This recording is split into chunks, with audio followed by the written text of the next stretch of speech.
Should be no issues.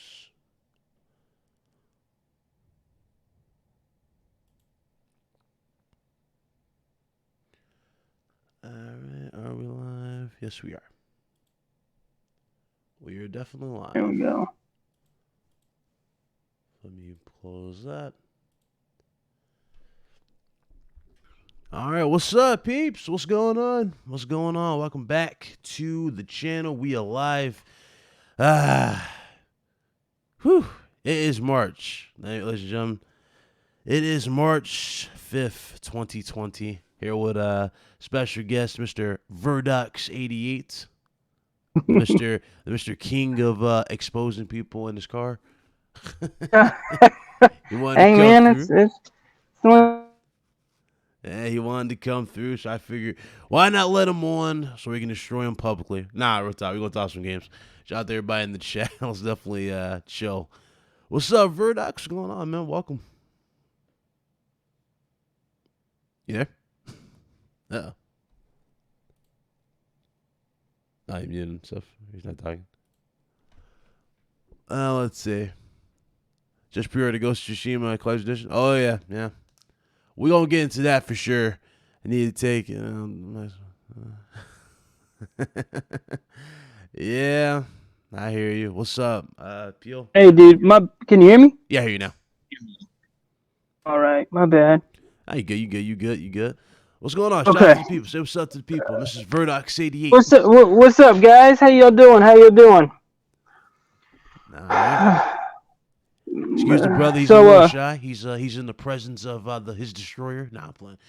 No, I mean, I ain't got as much following as you, but you know, it is what it is. So ain't no shy thing. I'll tell you that right now. There you go. We'll get you up there. For sure. Overdone. What's up, brother? We got what's up, Josh? What's up, 6996? What's up? How you doing? Good to see you. Eddie, what's up? Bilbo, what's up? Roll out the red carpet for Ice Queen. What's up? And Big Cavalli, what's up? All right, so let's talk, man. All right, so I know you've been trying out the whole streaming games thing, right? If I'm not mistaken. Yeah. So you're an advocate for this. This is a day one thing for you now. You think that's the future? Yeah, man. All right, so you know, man, the thing is, it all depends. So if you're going Stadia route, it ain't gonna work. It ain't gonna fly. If you really want to know the reason why is because you're gonna have to start over your whole catalog. There's no need for that. I mean, Xbox, they're not even, as of right now, I'm in their preview program, and it's not. Let's just say it runs great. Like, there's no latency. I'm on 5G. I got the most high-end Android phone. I use it for work and shit. So, you know, I got the highest speed. And, I mean, I could play that shit on mobile. I could play Destiny. And, I mean, now, if there was not aim assist, you would probably have a bigger issue with any type of game you're trying to stream. But the big thing that I was talking about was how Stadia... They want you to restart your entire catalog, but first they don't have any library to begin with. What they got? 25 games. It's like some bullshit. Games, and half of them which you don't really care for, you know. And they're not even that great of comparison. What they say on Destiny? I remember reading an article. They were saying that they even had to tone it down, lower graphic standing than PlayStation 4 Pro. Like, they had to do. It was even worse. They even came out and said they put it on medium settings. And so when they said that, I was like, man, this is insane. Now, I do believe that most people don't have great, maybe, internet connections, and maybe that's the reason, and they're trying to throw it on Wi-Fi. But, you know, I use Shadow, okay? Yeah. Shadow is a cloud-based gaming PC, which means any games you buy prior to you joining the server on your computer, which I have over 750 games on Steam and like 40 games on Ubisoft and like 30 games on EA. So I have a big ass catalog. There was no way I was going to start my shit over. So what did Shadow do? Shadow brought something out that pretty much it's you get to keep all your games. You get to play all your games. Even Nvidia Now. You can look at Nvidia Now, and they're even coming out saying that Activision and Bethesda are pulling their games from their service because they don't get to have extra money because it's a service. That's the thing. It's not a computer. It's not a console. It's a service. So these services are what's hurting these other big corporations. What's funny is because Shadow is based out in France. France is where they started it, and then they've imported it over to the U.S.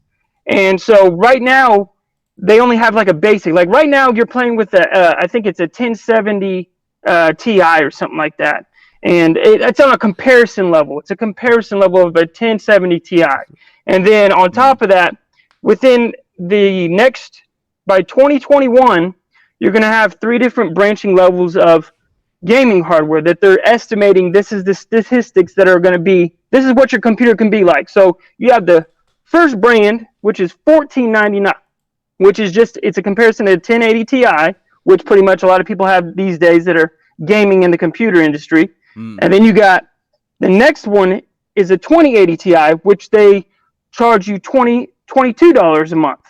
And then the next one is a RTX Titan. Yeah. And so that one's like $40 a month. So they're giving you different ranges. And Shadow runs great on 5G. I mean, I play Destiny with controller, dude, and because what's good about Destiny when you're playing on PC is they give you the aim assist. Yeah. So you can still be wrecking shop. You know, and it is what it is. Now, if I was let's just say, if I was to go play Rainbow Six Siege, they don't have any aim assist. So when you try to move over, you can actually feel the latency, even though it may be like 1 second, 1 second latency. It can be a pain. Now it's different. That's dealing with 5G mobile data. Okay, that's what we're talking about. So when I go home, I have a decent laptop. It has a 1060 in it, and then I also have a desktop. If you Ethernet that into any type of device, there is only a 9 millisecond latency. You know what 9 milliseconds is? It's majority of your TVs don't even have that. I mean, have more latency than that. Do you understand what I'm saying? Most TVs, from your console to your TV, you probably don't notice it if you don't play a lot of PC games, but from your console to your TV, you have at least a 28 millisecond latency. When you're playing it, if you take your console and you plug it up to a monitor, monitors are built for computer gaming FPS games. There is absolutely maybe 4 millisecond latency. Well, it's even my 4K monitor. It's also for response time. You don't really need it strictly for PC because I use it on the console monitor. Oh, wait, say it again? I said monitors are also good for they're designed for competitive play in terms of 1 millisecond response time. Basically, they're meant for that. Yeah, that's what I'm saying. Yeah. So if you hooked your console up to your laptop, your monitor. My monitor even has different settings for what game type you're playing. Are you playing an RTS? Are you playing an FPS? Yeah. And it cuts the latency down. So, it all depends, man. That's what I'm saying is you're streaming something, and it's a 9 millisecond latency, which you won't even tell. So you say now, the main question... You think they mastered it? I think they do. I think Shadow has mastered what they need to do. And I think these other guys are going to I think Stadia is going to fail. Stadia's always... it's Google. Come on now. Google, a lot of people, I do. I see what you're saying. A lot of people do miss the point that Google just throws money away when they feel necessary. Google doesn't know what they're doing. Let's be honest. They're not gamers, okay? They're probably a bunch of engineers just trying to piggyback on the gaming industry. That's what I feel. They need to stick to managing their websites and making shit for China. That's all I'm saying. So, the fact is, when you need gamers to make certain gaming things. Now, I think if xCloud, you can only play select few games. Yeah, of course. Now, if Microsoft came out, they just brought out the new, console streaming with their Xbox preview streaming. Yeah. So I've tried that on 5G. It does not work, as in it does not connect to my console. So what it's pretty much doing with the streaming on the console, it's making your console a server. and making it where it feeds all the information to you. So if you have a 300 megabyte download speed and like a 150 upload speed, I mean, shit, dude, you got a fucking server right there. But the thing is it only works if you're on the same Wi-Fi. So I have to be in my house in order to play my Xbox. So that's the only difference. But I feel they've mastered it. I feel like this is what's going to happen. No matter how you take it. And everybody keeps denying that Sony, this is what Sony's getting aboard on. And Sony hasn't came out and stated it, but this is what they're getting in on the Azure servers. This is what they're doing. Why else would they even contact Microsoft about their Azure servers? Why would they even want to get in there? One thing, if you look at their track record for PlayStation, they weren't really in the best shape to do anything streaming wise, right? When they bought Gaikai, keep in mind, wasn't really ideal when we first got it for streaming games. You know, it wasn't ideal. So I would say that they weren't really necessarily ready for the streaming the way it's taken over now. And of course, Microsoft's pushing it a little bit further. And you think about it, Microsoft spent this entire gen, I think it's safe to say, they spent this entire gen pretty much perfecting their cloud servers. Whereas Sony just kind of, you know what I'm saying, they kind of just piggybacked off of one service and converted it into games. And without realizing that you have to actually, you know what I'm saying, test that stuff before really launching it. And that's where Sony's at versus where Microsoft's at with their service. Now, I've always said this, that Microsoft does have an advantage when it comes to streaming, because the reason why, again, theirs was actually legit supported with a shit ton of servers, plus they put a lot more investment into and a lot of R&D into their servers.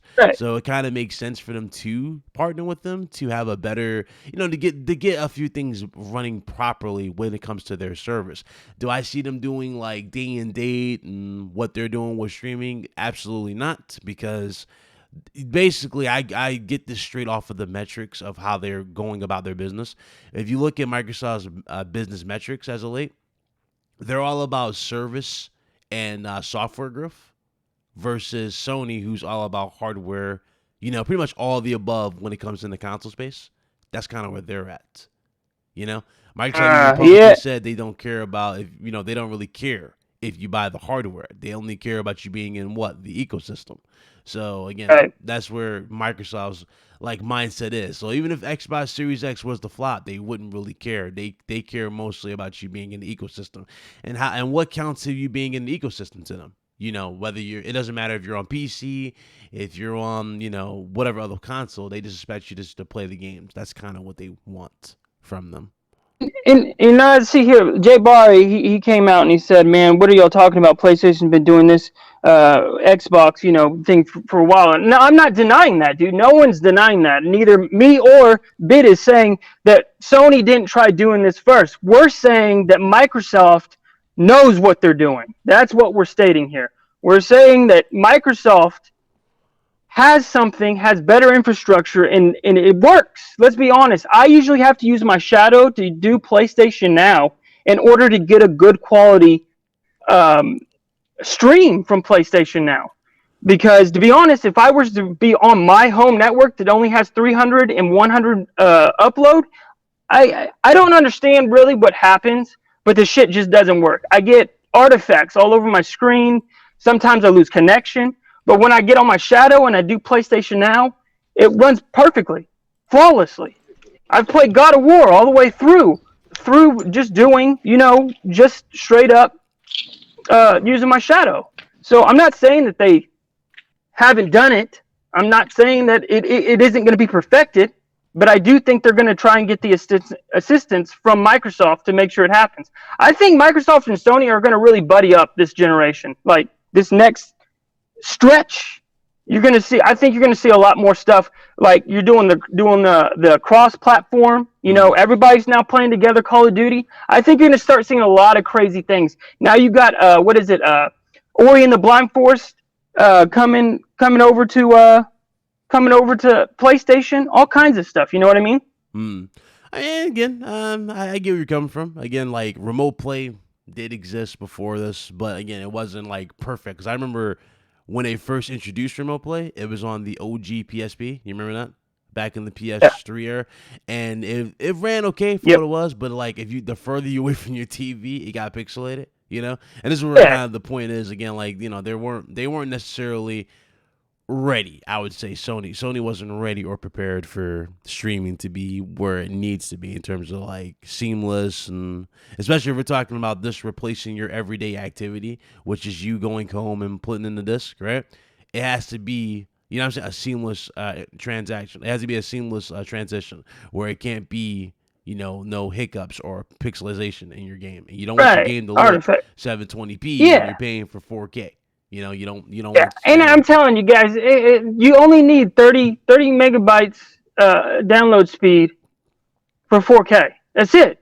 And I got 300. But the thing is it's usually dealing with the servers when artifacting happens or when you drop. It's usually never you. You think it's your connection, but it's really not you. It's their servers not operating correctly. They don't either have enough servers near you, or they're just, you know, it's just, that's usually what it is. It's the servers are not near you, and they have to bounce off multiple servers to get to you. Yeah. Yeah, I remember, like, it's weird, because I know, Barry, you see it all the time when, like, you, I don't know if you want to jump in here, but I know Barry, sees all the time with, like, the PS3 games. The PS3 games, when you stream them, they're basically streaming from, like, PS3s in a server, and you can tell they are, because when you hit the home button, it goes back to the OG PS3 hub, you know what I'm talking about? And it shows you the trophies and whatnot. And so their whole, their whole way of going about their system, it's just, I wouldn't say it's the perfect system right now. They have to really tweak that to get it up to par. But it will get up there eventually. As far as like the same quality and whatnot goes, well, I played PlayStation Now games on hardwired. It ran fine on hardwired, right? But when you're on Wi-Fi, it's a different story on Wi-Fi. It's weird. The games act weird on Wi-Fi. It's just the coding. That's what it is. It's the coding of Wi-Fi. The 5G networks on phone. 5G networks on phone, I would say, is much more reliable than your Wi-Fi at home at times when it comes to streaming these games. I don't know what it is about mobile, but it just, you know what I'm saying? It just feels better. It plays better. So, of course, it handles the coding better. And so that's why I like it. But what I mean, like I was about to say was, I mean, it's just coding. That's the problem. Is I feel Sony doesn't have the appropriate coding. I don't know, man. All I know is I'm not saying it doesn't work. And like I said, I can't deny that, you know, I beat God of War. PlayStation 4. I don't really care about, everybody wants to complain about definition, resolution. I still enjoyed the game just like the next person did. I still fucking got to throw my axe. I still got to watch my son get beat by a fucking troll, you know? I still experienced the same shit you did, but it may just be a little bit Vaseline looking. I don't know. Me personally, like, again, like, streaming, I know you said, like, you think it'll work. Me personally, I think streaming is just far from where we need it to be, you know, to really give us that same, like, eye-dropping experience. Like, you know, like if I was to show off God of War for the first time, and Barry, you get I'm about to go with this. So you remember at E3 2016 when we first saw God of War?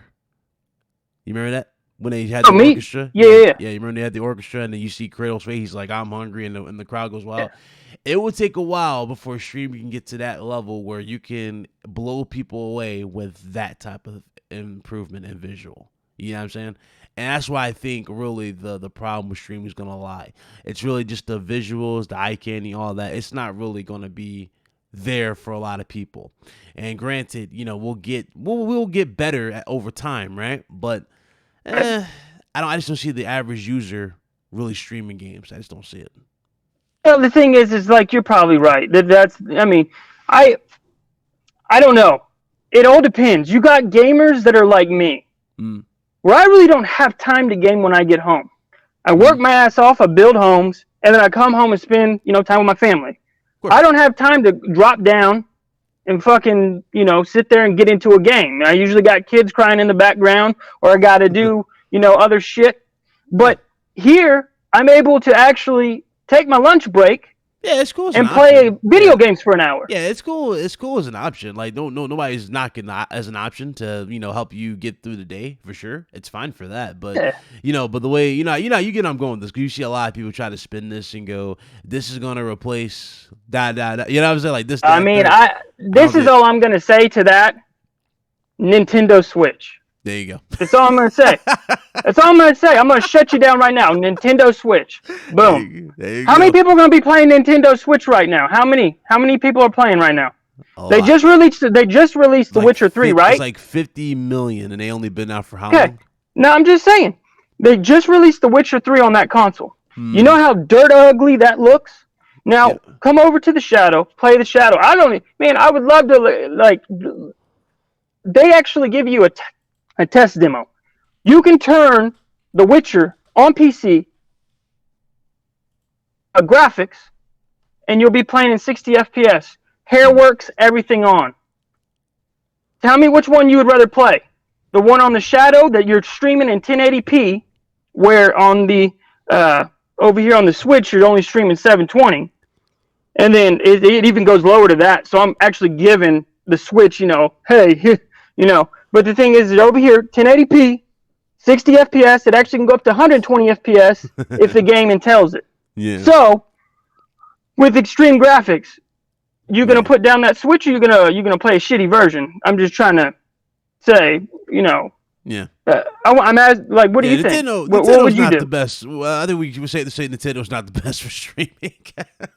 We don't need to stream for Nintendo. Nintendo is just, again, there's just a good option to take it on the go. If you put it on the actual. Oh, I know, that's what I'm saying. But a lot of people play that Switch, right? Of course, yeah. And all you gotta do is bring a controller with you. Mm. All you gotta do is bring a controller with you. Mm. And your phone, and boom, you're good. Yeah, good point. I mean that it is what it is. But I feel like the future is streaming. No matter what, you can sit here and everybody can be a naysayer, but I'm telling you right now, the way they got it going, with the way Shadow works, it's gonna happen. It's gonna happen no matter what. And a lot of people are getting upset too, that.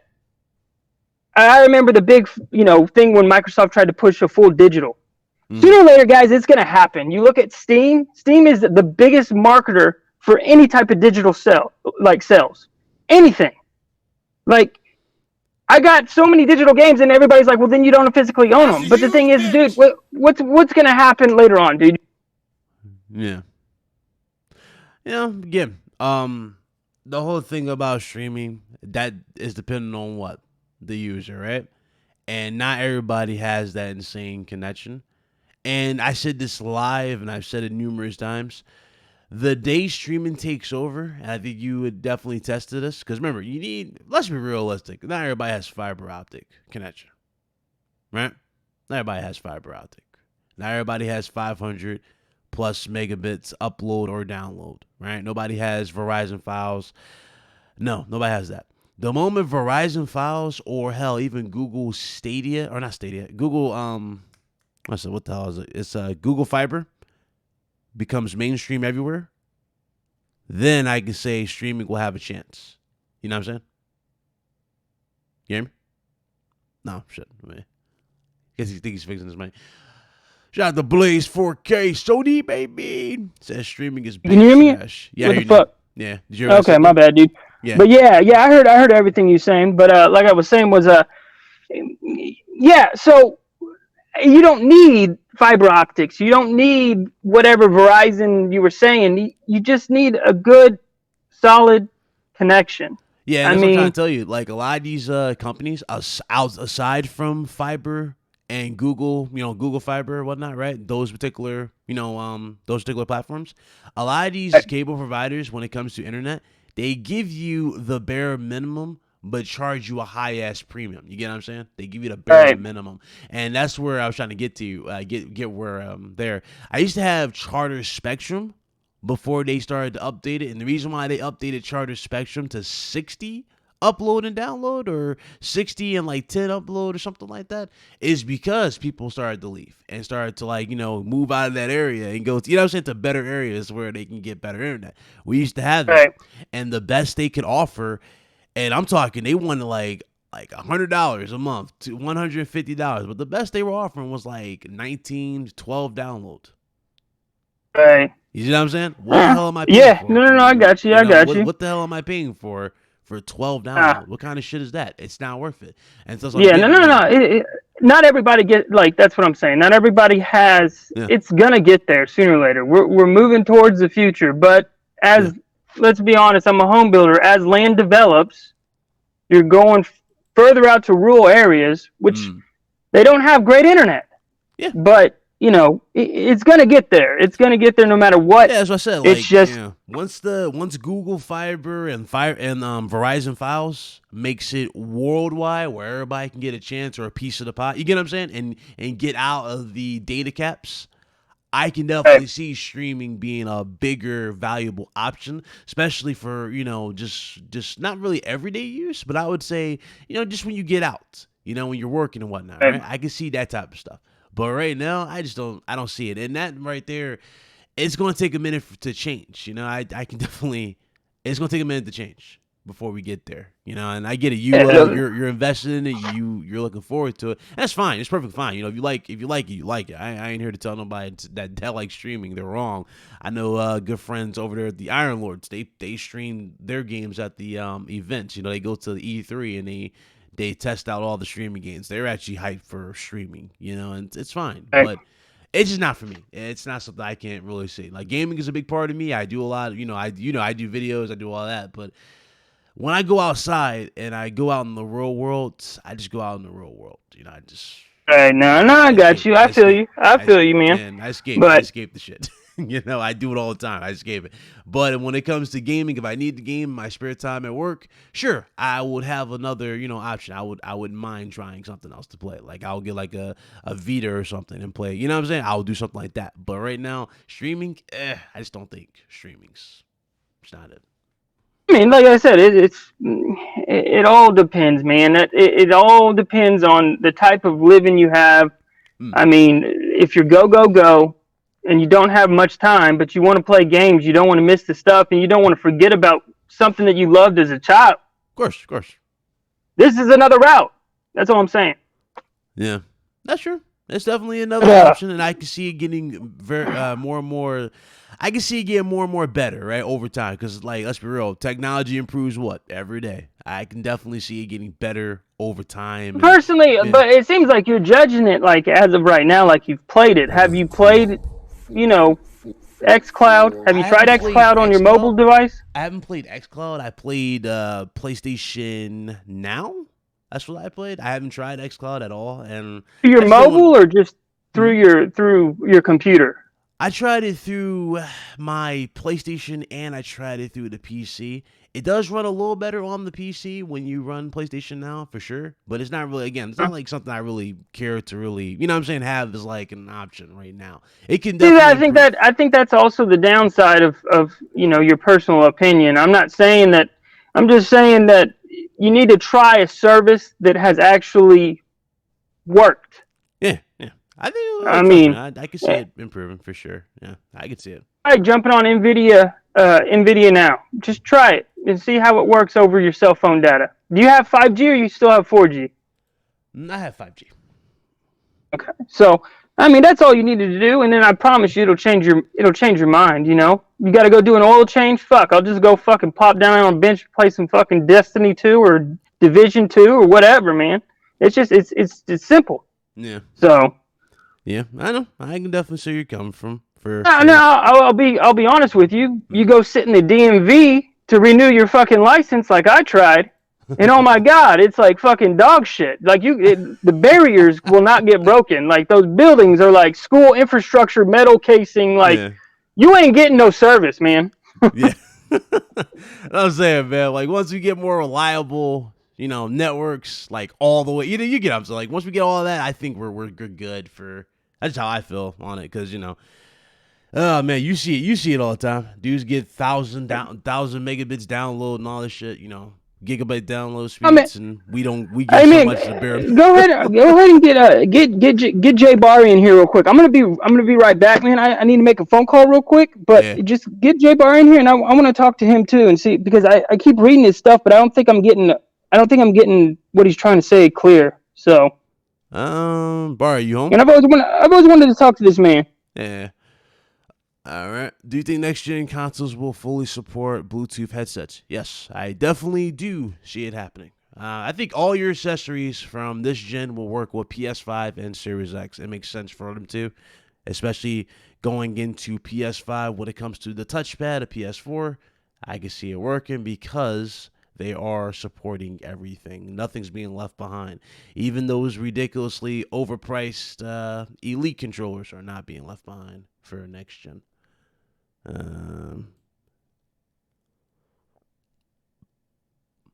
don't think Jay Barry is online.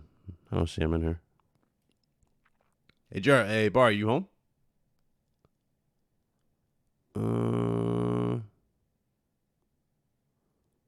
No, I don't see Jay Barry. Yeah, he offline. Oh, you're not home? Ah. You got Discord on your phone? If you got Discord on your phone, you can jump in. Same thing. It's exactly the same thing. I tried it a few times. It's fine. Usually. But, it is what it is, though.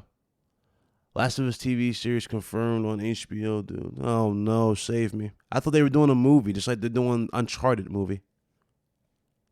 What's up, Jamar? But I thought they were doing a movie for that, because I saw they were in some movie. Sony will continue to support PS4 and true next gen exclusives on PS4. Right? Yes, PS5 will have its own exclusives. PS4 will still get its games until it's phased out, which is probably going to take an additional 2 years, maybe a year and a half for PS4 to be phased out completely. I don't see a reason why they should not still support PS4 in terms of exclusives coming to it, right? I can still see it still getting games. So probably 2 years more after PS5 is shown, we'll get more games for PS4. PS5 though, again, that's the big question mark. What can we get for PS5? You know, Godfall is one of the most talked about games. Well, not even the most talked about. It's one of the games that we gotten for PS5, and we don't know anything else for. We don't know anything else about Godfall aside from like the little bit of gameplay we saw on Twitter, and that was it. And it was like 5 seconds. It wasn't long. When the hell is Sony going to drop the info? I'm definitely betting on sometime this month. Don't know when we're going to get it, though. Again, everything's crazy right now. I know I get it. You're impatient. Like, you're hyped for it. A lot of people are hyped for it. I just tell people to be patient, man. You know, a lot of people are quick to jump on streams and do videos or put out XYZ because they want to appease the fanboy side, right? Like the people who are extreme and want to use it as ammo. I'm not in a rush to put anything out there for ammo. You know what I'm saying? I'd rather wait and get confirmation before I talk about half the stuff. Better than movie created by Oh, okay, that's not bad. Herman Holmes tweets The Last of Us TV series. Yeah, I mean, I guess that's fine. I mean, TV series. I'm guessing they're trying to go for the Walking Dead crown. Maybe is that what they're trying to do? So is it going to be on AMC? If it's on AMC, then oh yeah, I can see it probably being okay. But again, how much money you gonna put into it? Oh wait, it was on HBO.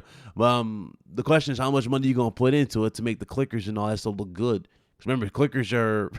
They got fungus coming out their face and their necks and all that. So you got to use a lot of CG for that. A lot of these characters. Some you can put prosthetics on, right? Like the runners and stalkers. But the actual clickers and bloaters, that's going to have to be CG for sure. All right, bro, I'm back. Can you hear me? Yeah. Jay Barry said he can't jump in here. He's actually out. He can't jump in.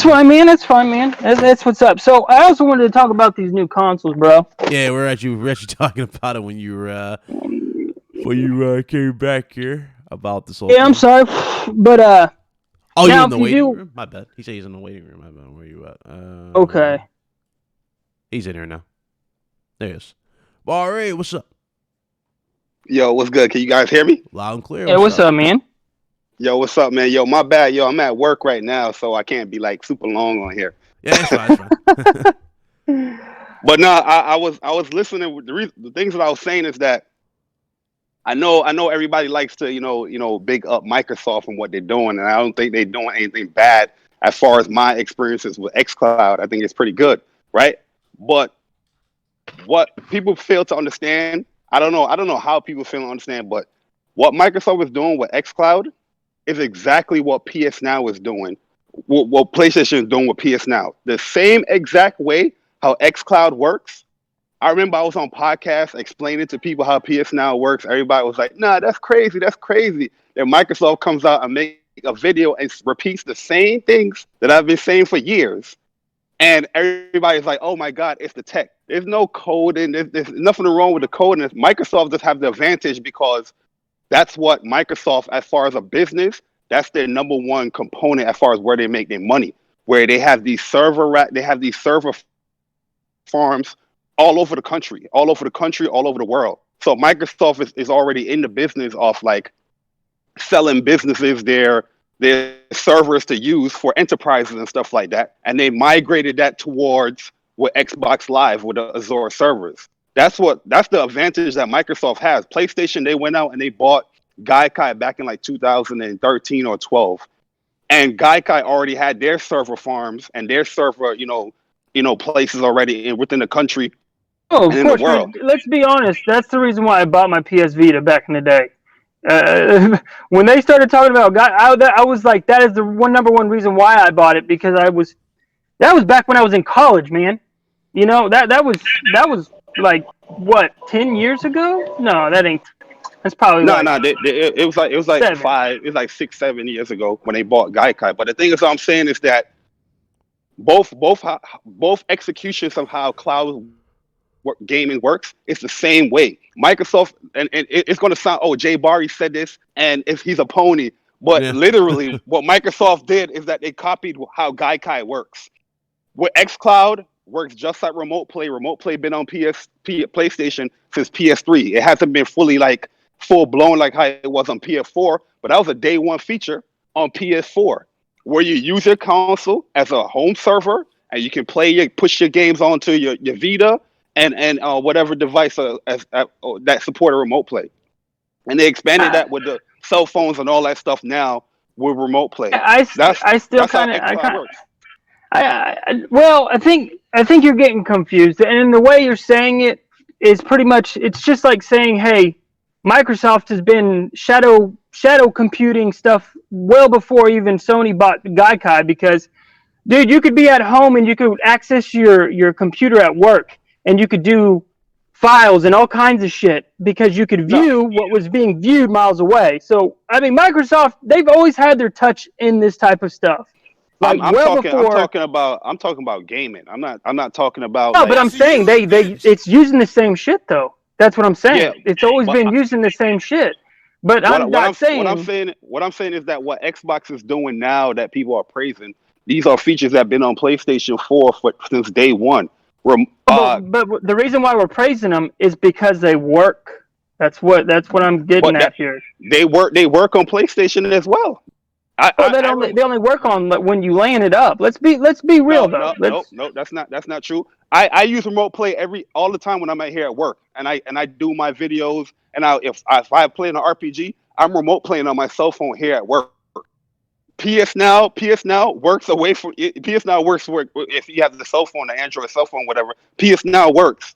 My thing is that yes, if you're this is my issue. What a lot of people have when they talk about xCloud and all that stuff. A lot of people is using xCloud on their cell phone, using a cell phone connection or Wi-Fi. You're telling me that your cell phone connection and your Wi-Fi is better than a hardwired connection that you have on your console using PS Now? You're lying. That's a blatantly complete lie, because we all know the issues that Wi-Fi can have when it comes to gaming. Like that's like playing fighting games. Big Cloud, you play fighting games, right? This is why I hear what people say. Do you want to play against somebody that's hardwired and had a hardwired connection or a Wi-Fi connection, Ryan? Hardwired. Yeah, and why is that? Because that is a more stable connection. More You have people stable, out here, no chop out, no slow milliseconds. It's but straight that's to what the I'm saying. point. Yeah. You have people out here that would come out and they would do their podcasts and they would say my XCloud works better than PS Now. I'm using it on my cell phone connection. Yeah. And people out here believing in that stuff. That's why I always out there putting out the facts. It's No. not See, like that's the thing, it's, though. it's That's not like different between me and I you, don't have though. the experience. You play the fighting games, man. Let's be honest. What was the last fighting game? I think it was Mortal Kombat, and that was dude. That was when I had a freaking standard Xbox One. I got the Xbox One. I don't jump. I am an FPS guy, dude. I played Counter Strike. I play Rainbow Six. I mean, your type of games are maybe a little bit different than my type of games.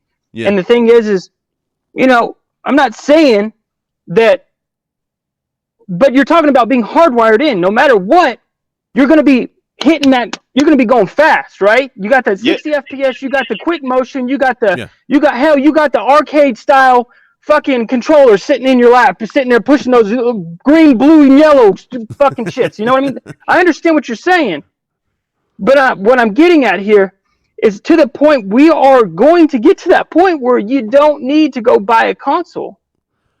Well, that's what we're saying. Honestly, I get where you're coming from. I'm not discrediting any, like, I've been supporting, streaming games since 2014. I've been using this stuff. I'm day one PS Now. I've used Xbox. I mean, you're pretty much saying it, reiterating exactly what I said. You are a man that works. You have you jump on because you want a game and you don't have the time. But you are already telling me exactly what I'm saying. This is the future. No matter you may want to do it. What I was saying is that when I'm comparing, when I was listening to the podcast, I was hearing that when Ryan said that he's using PS Now, you was like, no, you rather use a service that works. Like I've been telling people for the longest that PS Now, it works pretty good. You know what I mean? And the thing is, like, a lot of people is using XCloud and they say XCloud is better when they have the same quality, 720p, 60 frames a second. But on XCloud, you're not using hardwired connection. You're using cell phone or Wi-Fi because now how it's working. Exactly. No. You're right. There's no. You're not fucking hardwired in. That's where I'm baffled because this is the first I'm hearing that somebody that's hardware connection using a streaming service like PS Now or whatever, and these guys are out here lying to you, telling you that they have better connection and the service works better than PS Now on Wi-Fi or cell phone connection. It doesn't match up. It's not right in the head. I'm not going to sit here and say that I'm one of those guys though. So I understand where you're coming from. No. But what I just came in here to say is this. I was just clarifying that's like when I'm saying that XCloud is pretty much is mimicking what PS Now does right now, or mimicking what Remote Play has been doing for years. That's basically what I was saying in the chat. Yeah, no, I got you. But we can't really initially count PlayStation Now in the beginning because let's be honest, PlayStation Now in the beginning was utter dog shit. Let's just be real. It may be working now beautifully, but that's mostly because you can download. That's mostly my first videos on YouTube was showing people PS Now on my cell phone, showing people to connect. I was playing fighting games like King of Fighters. I was playing Metal Gear Solid, and if you go on I have them unlisted. I'll probably make them published tonight. But if you go back and look at my channel, I was showing people this stuff. And when I got my capture card, I used to capture PS Now in 2014, playing games on it, perfectly fine. Yeah. Issues when it was on PS3 in beta. That's when it had the issues. What's that one dude's name? What's his name? What is Jay Station? What is that dude's name? Who? You talking about JTech? Fuck, dude. Yeah, JTech. Damn, why the fuck did I go blank? Man, he even posted a video. I watched him, and he was complaining about PlayStation Now not working. I remember him trying to dog all the PC fans, and he was like, "Man, to see this shit, it don't work. You got all this, you can't even see what the fuck." Did I hit him? I remember seeing that shit, and I'm like, dude. It's all dependent on your really, like I said before, and this is where Jay Barr was trying to get to as well. Remember, like I said before, not everybody has that connection, and it differs from the user. Exactly. Yeah. No, that's access to files. Not everybody has access to, like when you said even 30 megabits download is enough. that for a lot of people, they can't get that because it's not available in their area. So for some of Yo, their guys, people in their I'm areas, about to. My bad, Ryan. I'm sorry to interrupt, but I got to get up out of here. Oh no, I appreciate you coming through. Hey man, it was good talking to you, Jay. All right, man, no problem. Nah, I appreciate it. Shout out to Jay, bro.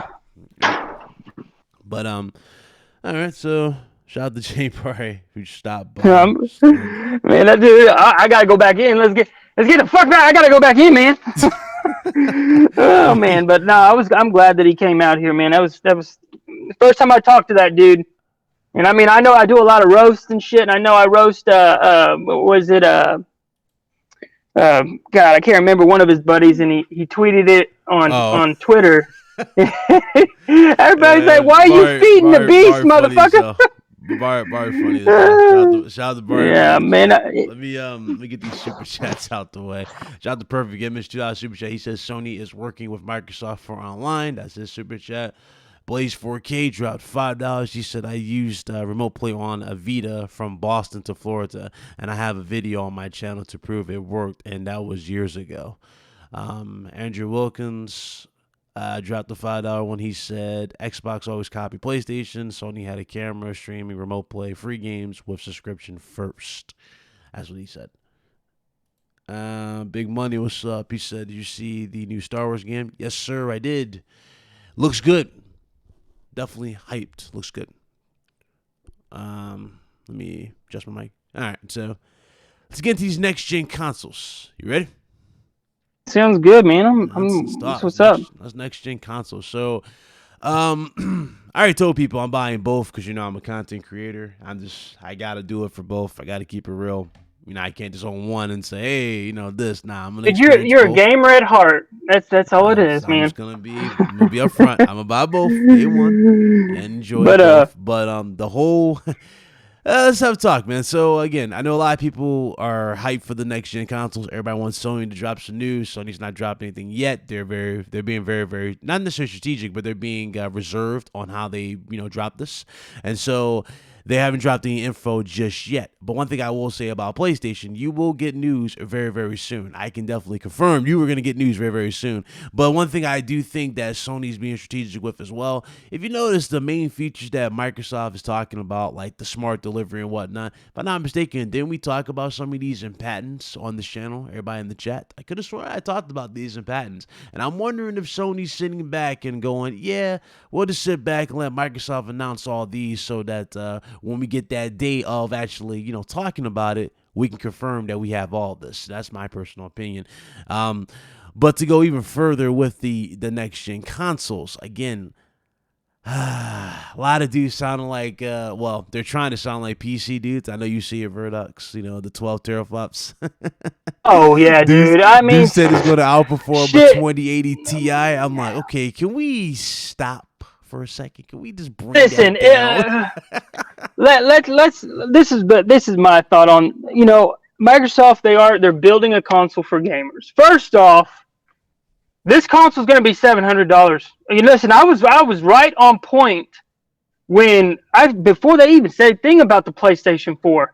Just the way the momentum of technology and how fast graphics cards were getting upgrades and upgrades and upgrades. Uh-huh. I knew it was gonna be somewhere in the $500 range, and everybody was like, "Oh, they did that on the PlayStation 3, and they fucked up." No one bought the console. They won't do that again. And what did they do? It's $475 to make the damn thing. Now you're gonna be buying a controller. You're gonna be buying the console. And now you're going to be no telling they're going to have to make some type of income off the motherfucker. Okay, we're looking at a little beyond the point. That I don't think they would. No company. No, I was talking. Yeah. I'm talking about that was Microsoft. That's for that. Now, let's just what I'm trying to say is you look at what. So first off, let's talk about Sony, because Sony, I'm actually excited when it comes to Sony. Sony's always been, I'm going to hide in the bush, and at the last minute, I'm going to say surprise. Yeah. The only time they ever came out was for, the only time Sony has ever lost on power was from the original Xbox. That was it. And that was because the Xbox released later. But Everybody says the Xbox 360 was more powerful. Look, it could go back and forth. But, when I looked at the games, when I looked at Uncharted compared to Gears of War, I'll tell you right now, I was falling for Uncharted. And it could have been just a feeling I had. I have no idea. But you look at God of War 3. That game looked phenomenal. Anything that came out of... But I do want to say, the Gears of War, what was the final one they released on 360? I can't... No, not Gears of War 5, but there was a subcategory one where it was like Gears of War 3, and then it was like... No, it was Gears of War something. It was made by Flyby Crew or something. Judgment, that's it. That game looked amazing. You could tell that was pushing the Xbox. But still, when it came down to technical aspects, processing power, GPU power, the PlayStation still had a one-up. It was just harder to make games for. I mean, that it was the way they did it. It wasn't normal, the way the CPU ran. It was integrated differently than any other thing where Microsoft took the PC route, Sony took the some weird route. I don't know. And then from there on out, they also let Xbox One speak their game, and then they came out. Now, I do think what's going to be crazy is a lot of you got all these Xbox fans now. I mean, you watch Next Gen. Nothing against that dude, but he's already he's already saying that he's said multiple times. I think that he thinks that Microsoft's going to have the stronger console. Even crap gamers over here saying now he's saying that the PlayStation's going to come out with a strong one. They've always had a stronger one. That's the thing. Sony is not dumb. They're always going to. I feel you want to know what I think. I think Sony has somebody on the inside that works for Microsoft because Sony's always bare minimum beating Microsoft. Bare minimum. If there's anything, there's a little bit of a gap there. And that's the thing. I think that's what's going to happen. Now, there's no more new consoles. A lot of people say next generation. There's no more generations, guys. Everybody keeps complaining about, there's not going to be any new games on the Xbox Series X. That's retarded. The thing is to where they're making the most profit they can on software, no matter what. That's what they're trying to do.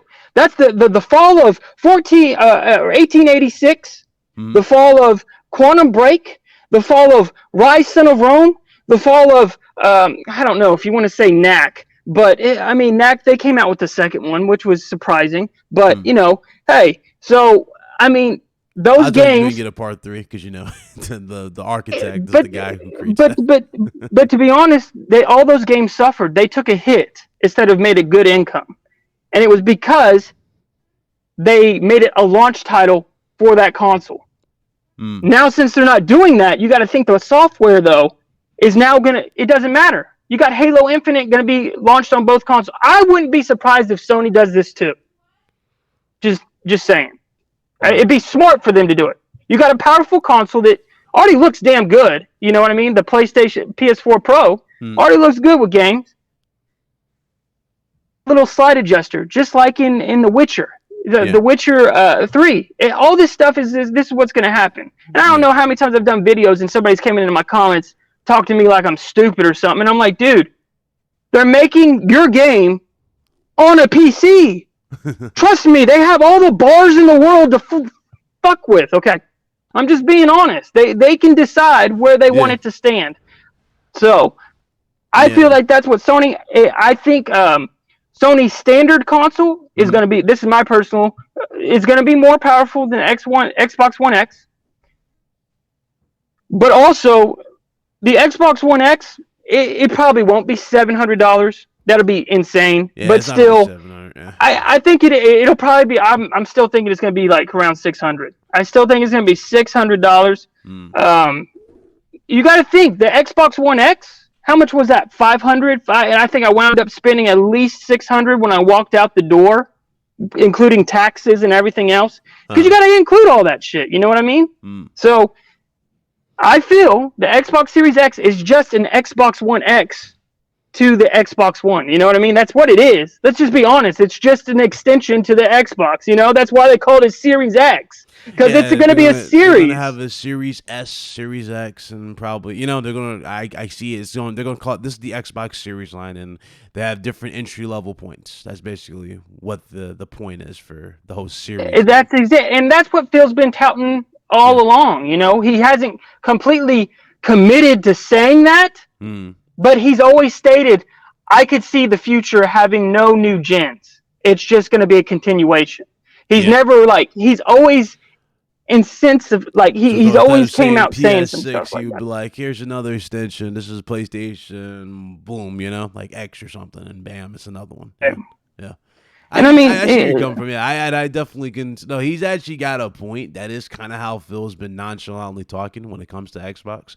When it comes to ending generation, that was one of the first thing he said was ending generations and just continuing. So it does kind of make sense there with that. Now, as far as Sony having somebody working on the inside of Xbox, one thing Sony has always been, they've always been kind of like a reactive type of company when it comes to their competition. So, for example, at the start of this gen, right, when Microsoft showed off Xbox One, they said $500, and they said the cameras bundle, blah, blah, blah. What did Sony do? They react. They reacted to that situation and gave you a cheaper option, which ironically was also, more powerful at the same time. What's up, Forte? But it was more powerful at the same time. And so PlayStation, again, had an easier transition with PS4 than they did with PS3. They were affordable. They had a good system for the time. And, of course, they had games to drop left and right. So Sony was in a better state. This is right here, which is common sense for how Sony won this generation. And, of course, the biggest enemy for Microsoft was Microsoft, right? I think we can agree, too. That was their biggest enemy, was Microsoft. Them saying, we got a product for those who don't have internet connection. It's called a 360. Remember that? Or them saying, if you don't like it, hashtag deal with it. Remember that? I mean, they were their No. They were their Hey, own but enemy. you can't have, and I've always sat here and defended that wasn't Phil.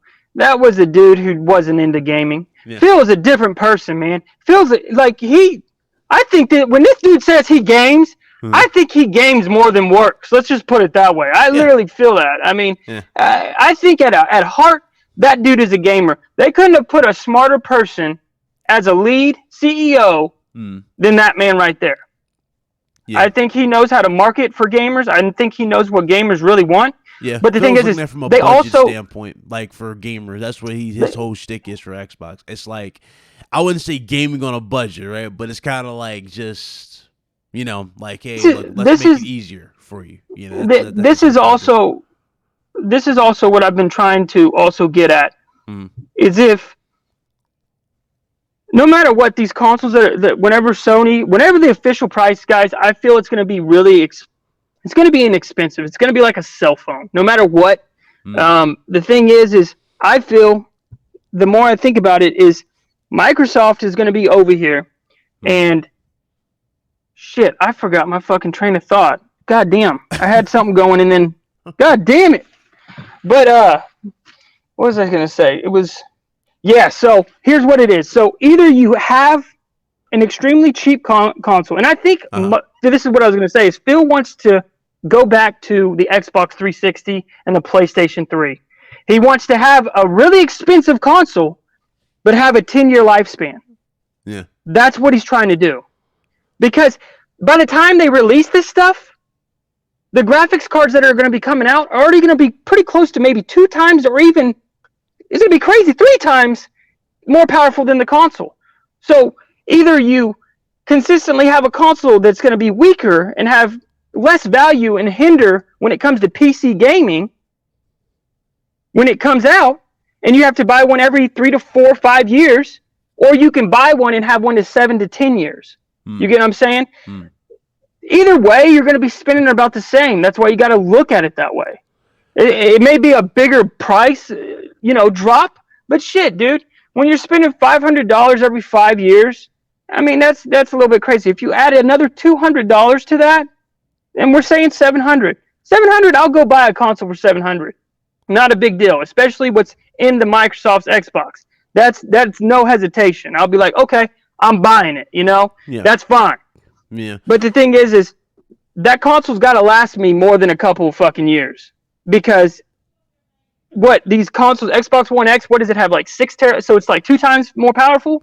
I mean, that's what I'm saying. Yeah. So, and I just bought my Xbox One X, and I'm like, I'm looking at the calendar. I'm like, what the fuck? I just bought this thing like 2 years ago. Now I'm about to have to fucking upgrade. This is stupid. You know? Well, yeah. Again, this is where Phil's whole way of going about it. Like he's at the same time him and making an investment into 15 studios. It's not like you really need the Series X in its current, you know what I'm saying, form to play these games right now, since exclusives are no longer a thing for him.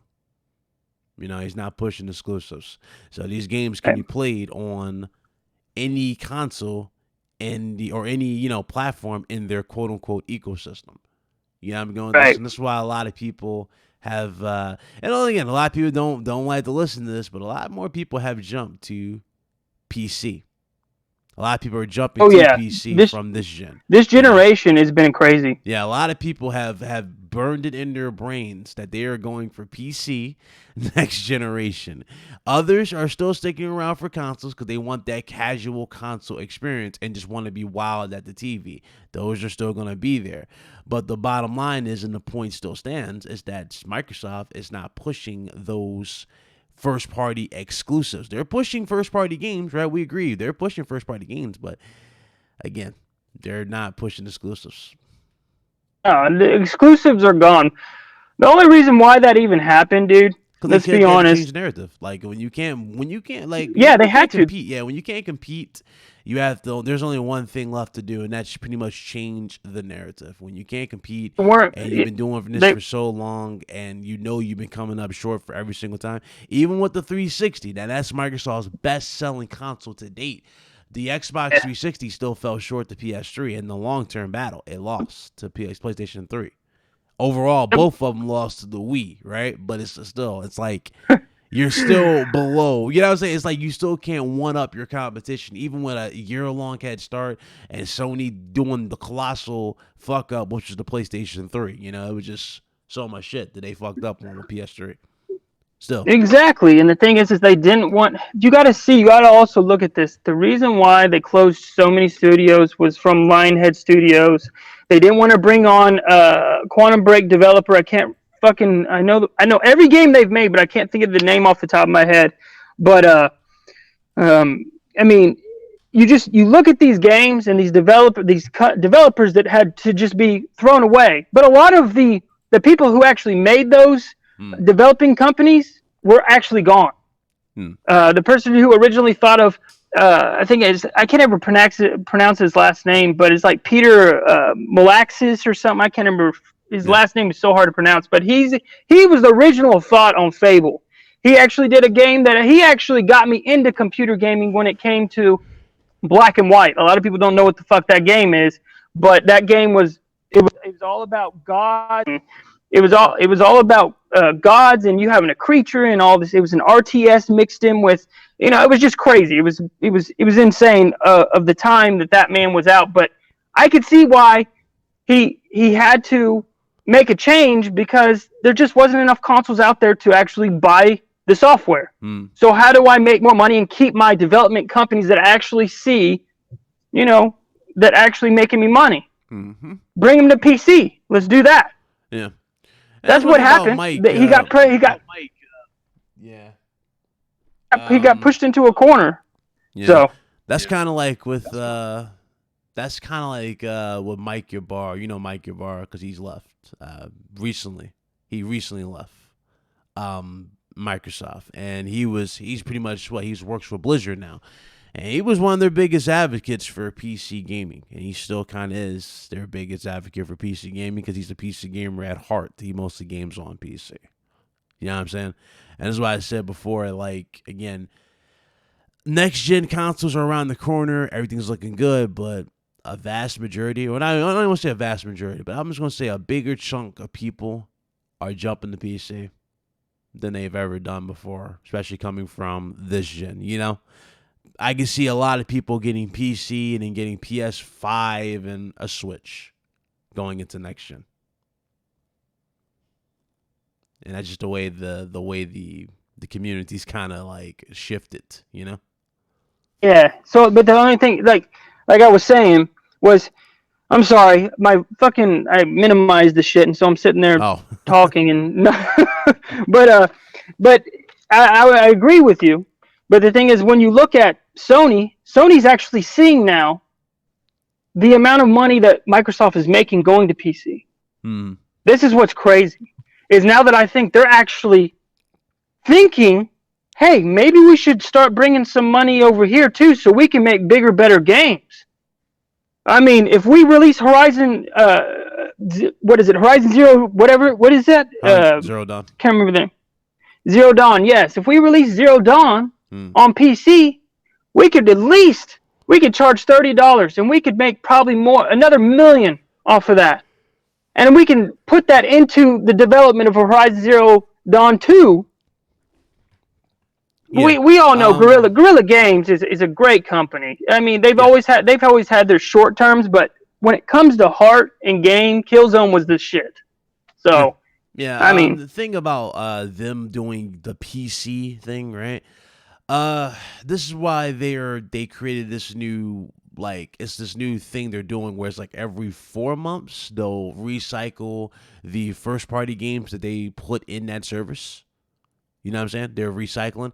They're giving you the option to play select PlayStation 4 titles on PlayStation Now, but it's not the entire library. I know you're wondering, why is that? Why isn't the full library on the PlayStation Now service like Microsoft does Game Pass with Xbox One? The reason why is because, again, Sony does not want to compromise any necessity for you to buy the console. That's just how they're going about it. They're selling you the hardware still. You know what I'm saying? right. And even if you stream these games, which ironically you don't really need to stream these games unless just like on PC. But I'm saying I think you have to stream it on the service because I don't think you can download it. I haven't tested it on that part recently. I don't think it works for first party. You know, you have to stream it. But again, you still need the console to get the full, you know what I'm saying, the full legit experience. You need the console for. You can't really get it through streaming. And that's where their whole metric is. Microsoft, again, they don't care whether you're on their Xbox, the PC, your cell phone. It's like $10, $1, whatever. You can play the game and go about your day. That's just how Microsoft's trying to do it. And again, like I said before, when you can't really compete on the exclusive side or you can't really compete generation-wise, what do? Do you continue to fight a losing battle? No. You change the narrative. You change it to something that you know you can at least attempt to compete at, right? And that's pretty much where they're doing. It's streaming. And a lot of people are putting a lot of their eggs in one basket into streaming only and saying that this is the future and that exclusives are anti-consumer, even though we've had exclusives since how long? It's beyond PlayStation. Of course. We've had exclusives beyond the PlayStation 1. So I don't understand how all of a sudden, just because good old Phil had this mindset that exclusives are quote-unquote anti-consumer. The reason why Phil said, I'm going to be honest with you, Phil's smart what he said, but at the same time, let's just keep it real. The reason why Phil said exclusives are anti-consumer is because Phil know damn well he didn't have a single studio that was pumping out anything that was competing with what PlayStation was dropping. I'm going to keep it real. That's not even a fanboy statement. That's legit from what we saw from PlayStation 3 and what we're clearly seeing with PlayStation 4 going into PS5. And the reason why I say this to anybody who might be an Xbox dude in the chat, again, I want you to see the chat when I ask this question. When it comes to PlayStation 4 to PlayStation 5, what games are you more excited to play versus that of the Xbox One to Xbox Series X? Watch the chat. Everybody's going to say either a sequel to something that we've gotten, this gen, right? Or they're going to tell you something that more likely is going to be revived for PS5. You know what I'm saying? Whereas Microsoft, it's the same three. Halo, Gears, Forza. Oh, no, I got you. Yeah, but the thing is when people don't support, is my mic fucking working? No, you're fine. I'm just making sure. I hear you. Okay, yeah. So the thing is you got to think though.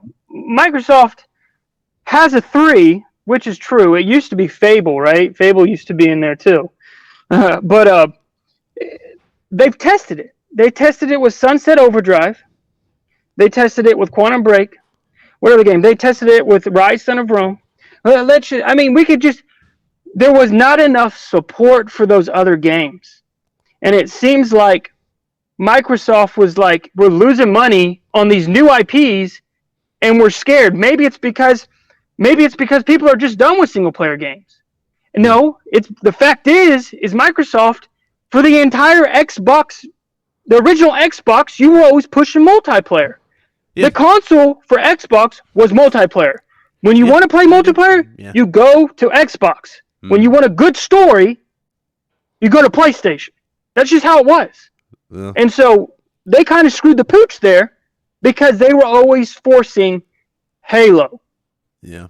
And just, you know, that's what it is. Yeah, back when we got into Halo 3, I think you can clearly see it's a different Microsoft, right? Verdox, you can clearly see it was a different Microsoft. Like back when we first got into last gen with PS3 and 360, remember how when we first got Halo 3 and how incredible it looked, and then the first thing they advertised with that game was a custom console. You remember that? The custom 360, the gold trend?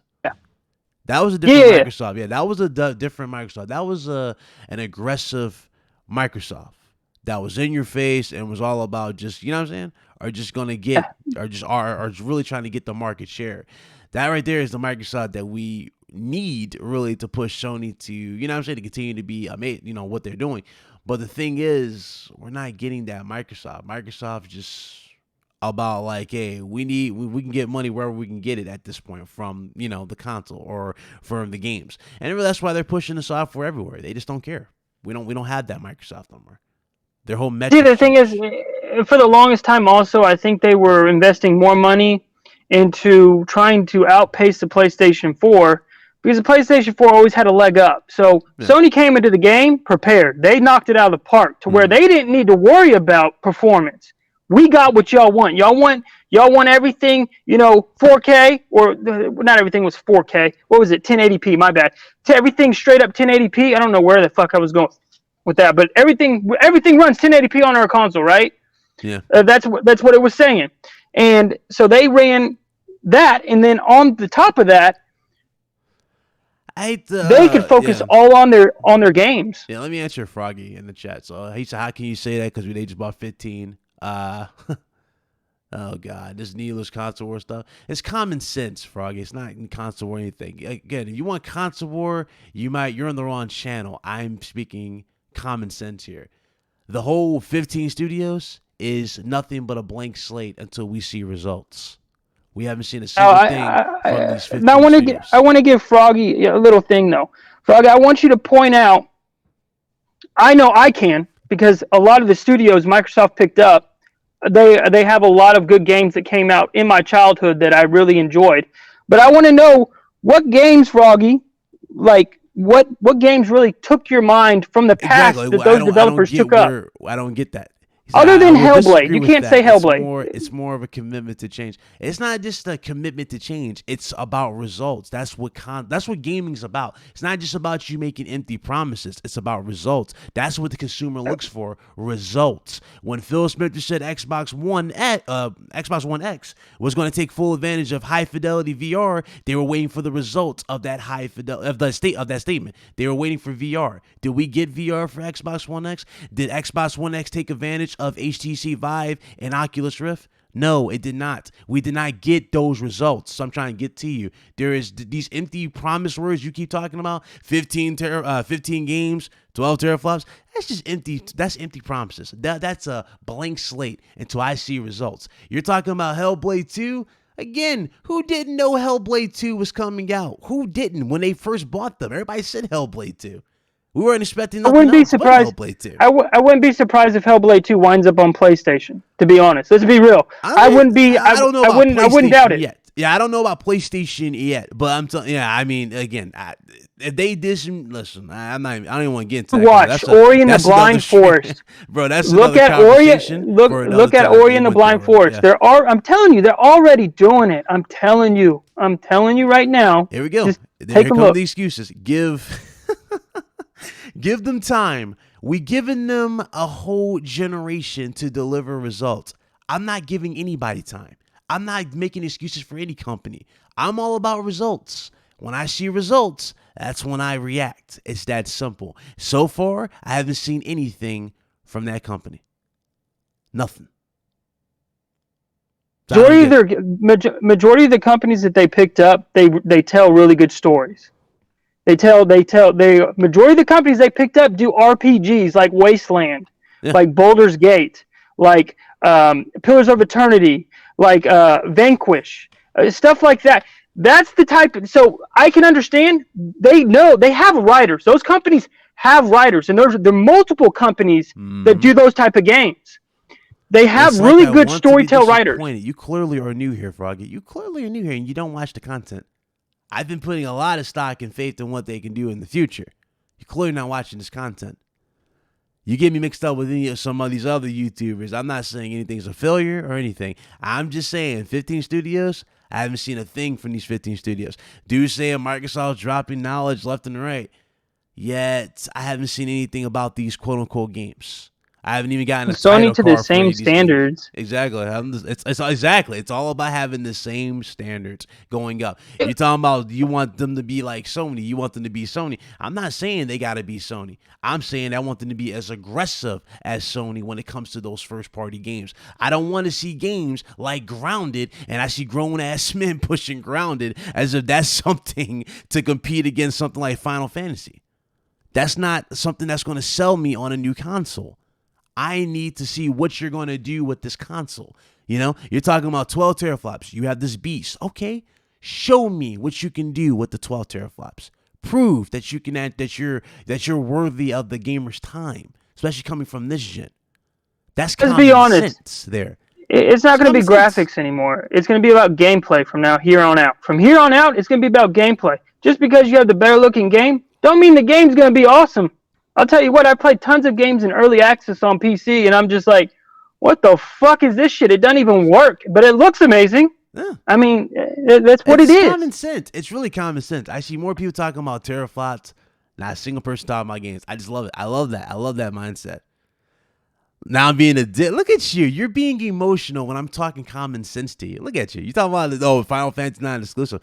I didn't say it was exclusive. I'm just saying. Bring out the games. You know what I'm saying? Show me what you can do. They haven't shown me anything. Nothing. I hate to break it to you, Mr. What's the name?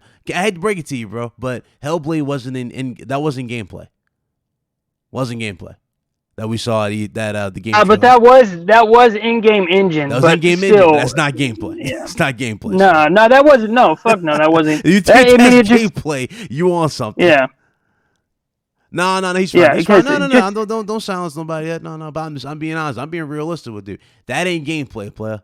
Just like these type of people are what's destroying the industry. Let's be honest. These type of people that sit here and push one certain. This is what's destroying. This is what's going to cause another gaming crash, and that's what's going to suck. Because I have 2 boys, and I want my boys to be involved into gaming just as much as I was.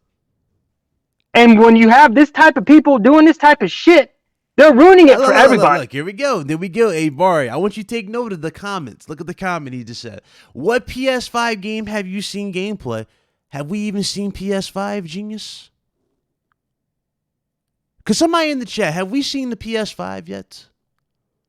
Have we even seen PS5? Has PS5 even been fucking advertised? Have we seen a single event for PS5 yet? This is what I'm talking about, you little 12-year-olds. You act stupid on these damn computers. Chill. You haven't gotten nothing for PS5 yet. Of course you haven't gotten no gameplay for PS5. Have you gotten anything for Xbox Series X yet, sir? You talked about Hellblade. Oh, now I'm wrong because I'm talking about I talked about Hellblade when you brought up Hellblade earlier. Don't try to flip this on me. You obviously know who you're talking to. Someone who retired from destroying morons to being a positive gamer. That's what I do on this channel. If you don't like it, the exit is on. You can exit stage left. And do me a favor. When you exit stage left, to let me see you back in here coming from stage right. I'm going to keep it real with you. That's how I roll. I'm a realist, player. You talking about 15 studios. Oh, give it time. We waited this whole gen. Right. Awesome. Oh, God. You kids, man. You kids. Look at that. Look, the retardation is so funny. The retardation is so funny in this console war shit. But anyway, moving on. Let's go back to this console shit. This is what you do. This is what you do if as a content creator. You'll deal with those who think they know something and others that don't know a damn thing. And then others that want to push an agenda. I guarantee if I was to go to a random if I was to go to a certain YouTuber's comment section, I would see that dude's comment there saying, yeah, PlayStation doesn't have the 12 teraflops of power. I can see it. Watch. I guarantee you, I wouldn't bet my left testicle that if I go to a certain YouTuber's comments, I will see him in there. But I ain't going to say it. Moving on. Let's get back to but really, let's talk about, this guy wants to sit here and be fixated on the 15 studios, right? So these 15 studios, the first thing they bring out is Bleeding Edge, which is another multiplayer game, has nothing really focusing on single player. Okay? Why have you even played? Did you play the beta? Have you played the beta? Have you seen the beta? Yeah. I myself don't like it. If I'm gonna play something like that, I might as well just freaking go back to Overwatch or some bullshit like that. Play Paladins, like shit. That's the thing is like I'm sick of those type of games. We've had plenty of those types of games throughout this generation already. I don't need any more of those. I need some good, decent storytelling games. That's what I'll tell you right now. But I mean, that's one thing that Microsoft needs to work on. They have the capitalism when it comes to multiplayer games. Shout out to Jez in the hands chat. Down. Yeah. What's up, Christopher? But bro? Yeah, I'm sorry. I mean, have you seen any of the games of the 15 studios that Microsoft picked up? No, and then you'll see some, again, you'll see a dude with this guy's mindset saying, oh, well, Sony's not showing anything because they're afraid of the competition. Me and Jez, shout out to Jez in the chat, me and Jez destroyed this shit like no other duo has destroyed it in a long time. Actually, me and Forte, we destroyed it. It's like, they're afraid. Then the narrative is Sony doesn't have money. Then the narrative is, oh, they have to save money for events. How the hell is a company that has 50% of market share that has reported higher sales numbers and higher revenue than the competition has for the past 4 years not have the cash to launch a next gen system? How is that a company that has all these accolades afraid to show anything? They're children. That's the thing, dude. It's ridiculous. It's like they're in the movie market. They're in the fuck. I bought a 4K TV, $3,000 when it first released from Sony. It's a Sony TV.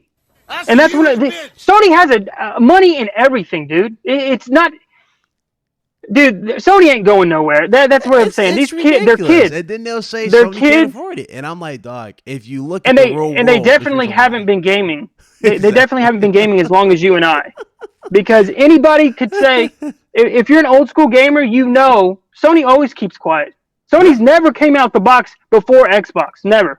It's common sense, dude. It's common sense. Again, when you pay attention, you know what you're talking about. You know why X amount of things happen. There's a thing called the real world. If you look at the real world outside your little console world bubble and actually look what's going around in your surroundings, you would know that we're dealing with a pandemic here. Thousands of people are dying each particular day. Yeah, but of course, we don't want to talk about stock that, in the world. Do we? Hell, I've lost so much money in stocks right now just because of the shit I had to pull out of so many because I was losing money. Stock markets are crashing because of this,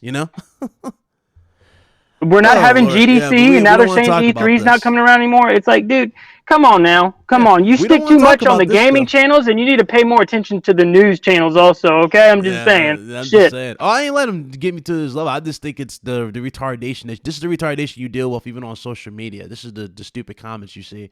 And when you reply to them, oh, it's damage control. Me and Forte had a conversation about this. We were breaking down. He was like, dog, as soon as the 12 teraflop thing is over with, right? And Verdox, you see it every time. As soon as the power narrative's over and the consoles launch, what are you talking about? Games. Exactly. Have we seen any games? Yeah. Exactly.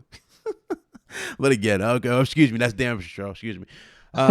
Shout out to Lee McFarland, $2 super chat, 100% agree. Appreciate it, bro. Thank you. But again, that's damage control. That's the new damage control occurring to people. Oh, when you talk about games, you're damage control, and that's the sad part. To be fair, Bleeding Edge was already in production with Microsoft pick up the studio. Yeah, true. That is true. That was a passion project, but at the same time, it's not really. It's not what's gonna make me buy an Xbox, bro. That's what I'm saying. Yeah, I mean, the thing about Bleeding Edge, right? I think Bleeding Edge, I don't want to say any game is trash, right? Because any game can have potential. Like, for example, Uncharted 1 had an awesome story, but crappy controls. You know what I'm saying? Uncharted 1 was not the greatest in terms of aiming controls, wasn't the greatest in terms of a few things, like the climbing and whatnot. Wasn't the greatest. But what did they do? They took feedback from that one and gave you Uncharted 2, and that is what? A gem of last gen. And many people would say that particular game sold them a PlayStation, you know what I'm saying, sold them on PS3 or saved PS3. And so I'm saying like, any game's got potential, but it's up to that developer and that publisher to push it to give you that quality experience, you know? It's up to them. And that's where reality is. So that's a huge. I mean, we know the studios. We know Santa Monica can bring the games. We know. I mean, I'm not gonna. We already know that Sony has the games. All we need to know is what's the power. And I'm already gonna tell you, it's gonna be more powerful than what the Xbox Series X comes out with. Now, they may bring out a low-end console, and then they may bring out a high-end console. Which if you still think about it, guys, you go buy the low-end console. Sooner or later, they're going to lower the price of the high-end console and still make just as much money on you as you would if you just go buy the higher-end console. That's what I'm saying. You get what I'm saying? That's why I keep saying if we buy the higher-end console now, which they should automatically bring out a more expensive console. Yeah. Because then they're just going to half-bake a next console that's going to come out in the next 5 years, and it's just be bullshit. Godfall's got gameplay poster. See, I didn't see no actual legit. Well, what I saw gameplay wise of Godfall was like a 5-second GIF on Twitter. That's what I saw personally. I didn't see no actual gameplay, like a long demo or anything like that. Carlos Crespin, what's up, brother? Thanks for the $2 super chat. He says every gen you remember games and not specs. That is 110% facts. That's what I'm saying. Forte Jez, I don't know if y'all want to jump in here. We having fun. We just talking some games, having fun, getting this shit out the way, but. I keep telling people, man, y'all are losing the grasp of what matters. I see more people acting like they're engineers when they don't even know what a teraflop is. But as soon as we get to these games, they go, whoa, how come Microsoft's not doing this? Then they try to justify their purchase. Oh, Microsoft did this. They bought this studio. They bought that studio. And I'm sitting there like, okay, cool. You bought a studio. We're playing games over here. But still, what people don't understand when it comes to teraflops. Jump in the waiting room, Jess. Let me know if you're ready. Just jump in the waiting room. I'll let you ready. If we don't know what type of processor is in these consoles, the processor could easily bottleneck the damn thing. And that's exactly what happened with Xbox One. To be fair, on both sides, I don't think processors. It probably won't happen again. Yeah, I don't think that's the issue. That was the first thing I think they nailed with the next gen is better CPUs. I don't think that's the problem. I just think I don't think that's the issue at all. I think CPUs are fine. It's just other stuff, you know. I just think it's the gamers that might gimp these consoles more so than anything, you know, with stupid shit like this. I really do. So yeah, and you gotta think also these graphic engines that are coming out. They're more they're more graphically intensive than CPU. So, but still, the fact is though, depending on what they're doing and what engine they're using, will delegate. I mean, you look at what Unity did. They had to completely change that engine up in order for it to focus more on graphics than CPU. So I mean, it's just the process of it. You actually shocked by that, Heath? This is Activision. I'm not shocked that they do some stupid shit like that with cosmetics at all. I'm not shocked. To say Sony is going to have more power is pure speculation, inquiring your fanboy. Did I say they were going to have the more powerful system? Did I even so much as hint that they're going to have a more powerful system? No. I've said numerous times that both systems are going to more likely be on par. Did I say either one was going to be more powerful? So once again, you're putting more power. He said that. But you're putting more emphasis on your fanboyism by putting so much faith in specifications. Yeah, I don't see a single mention in this chat about video games whatsoever, which is kind of interesting. To be honest, dude, I am an Xbox fanboy to the core. He is an Xbox fanboy. I'm just being serious. So, as a gamer and how long I've been gaming, I'm telling you right now. Funny too. Before we even got to the 12 teraflops being confirmed, wasn't that all speculation? But I could have sworn I saw a comment from you speculating 12 teraflops, saying it was confirmed, and nobody confirmed it. Mr. Game Goons. Oh, you didn't think I took note of that? Say, I got eyes everywhere. I watch. I watch, bro. Oh, you're not commenting super fast. What? You didn't think I didn't know? So I tell you guys, I watch. I mind my surroundings. This is one thing about being a YouTuber. You mind your surroundings. You know what you're dealing with. Know your foe. I'm just saying. Know your foe. Look at that. Look, where the comments go. Oh, they died super fast. Jeez. Hate to break it to you, Mr. Game Goons. I do a lot of Xbox shows. I see a lot of people. Don't take it personally, but I see a lot of comments. And when you see them in abundance and on a recurring basis, you tend to just see the name and know what to expect. What does he mean? What does he mean, Froggy? If PS5 is 9 teraflops, it'll be fine. What are you getting at here? I mean, that was speculation. It was a leaker. Again, this is funny too. I want you to take note of this. This is why if you don't do gaming news, but this is from a leaker from Reset Era. He said 9.2 teraflops a while ago for PS5, and then he said 12 teraflops for Xbox Series X. Now there's a report, but before I get to that, he said 9 teraflops, and then he said 12 for Xbox, and it was confirmed that 12 was legit true for Xbox, and so a lot of people thought, okay, 9.2 teraflops is legit. But here's the thing. That same guy dropped another, leak saying that Sony's dropping a PS5 Pro, and that one was going to be 13. And all of a sudden, oh, that's not true. You see what I'm saying? People just pick and choose these specs and run and go. It's like, dog, this is why I said wait for confirmation and chill out. Nothing's been confirmed. Dude, those people they ain't gamers. That's the problem, dude. Exactly. Anybody that came through, that's the thing. It's so stupid. Dude, put so much specs. They put so much stock. It fills into these specs, right? If you want to talk about specs, get on the PC train. Shit. Dude, it's it. They ain't gonna do it. Quit bringing that shit to this damn channel, to my channel, to anybody's channel. They're not gonna go into PC territory. I'm telling you why they're not gonna go into PC territory. Is it too complicated for your little brain to figure that one out? Like to figure out how to put a computer together? They'll say it's too expensive. Damn. They'll say it's too expensive. Dude, you can build a fucking PC. You can build a PC shit tons cheaper than a damn. You can build a PC shit tons cheaper than any console now. And I love this too. I love the narrative behind the whole 9.2 teraflops. Oh, AMD's leak showed it too. Here's the thing. Even if it is 9.2 teraflops, what's the point? I don't even get it. Look what happened with Xbox. Do y'all remember 6/4? I could have sworn 6/4 was a thing that we just got done dealing with this gen. What happened with 6/4, Mr. Froggy? I don't get where we're going with this. I don't understand it at all. I really don't. Games speak, people, and the only thing that's talking right now is specifications. That's it. I don't get it. What are you guys talking about? Nothing. We saw it already. Power 6/4, and I don't see anything changing. But again, the butthurtness is ridiculous. I love it. I love the butthurtness. I really do. It's funny.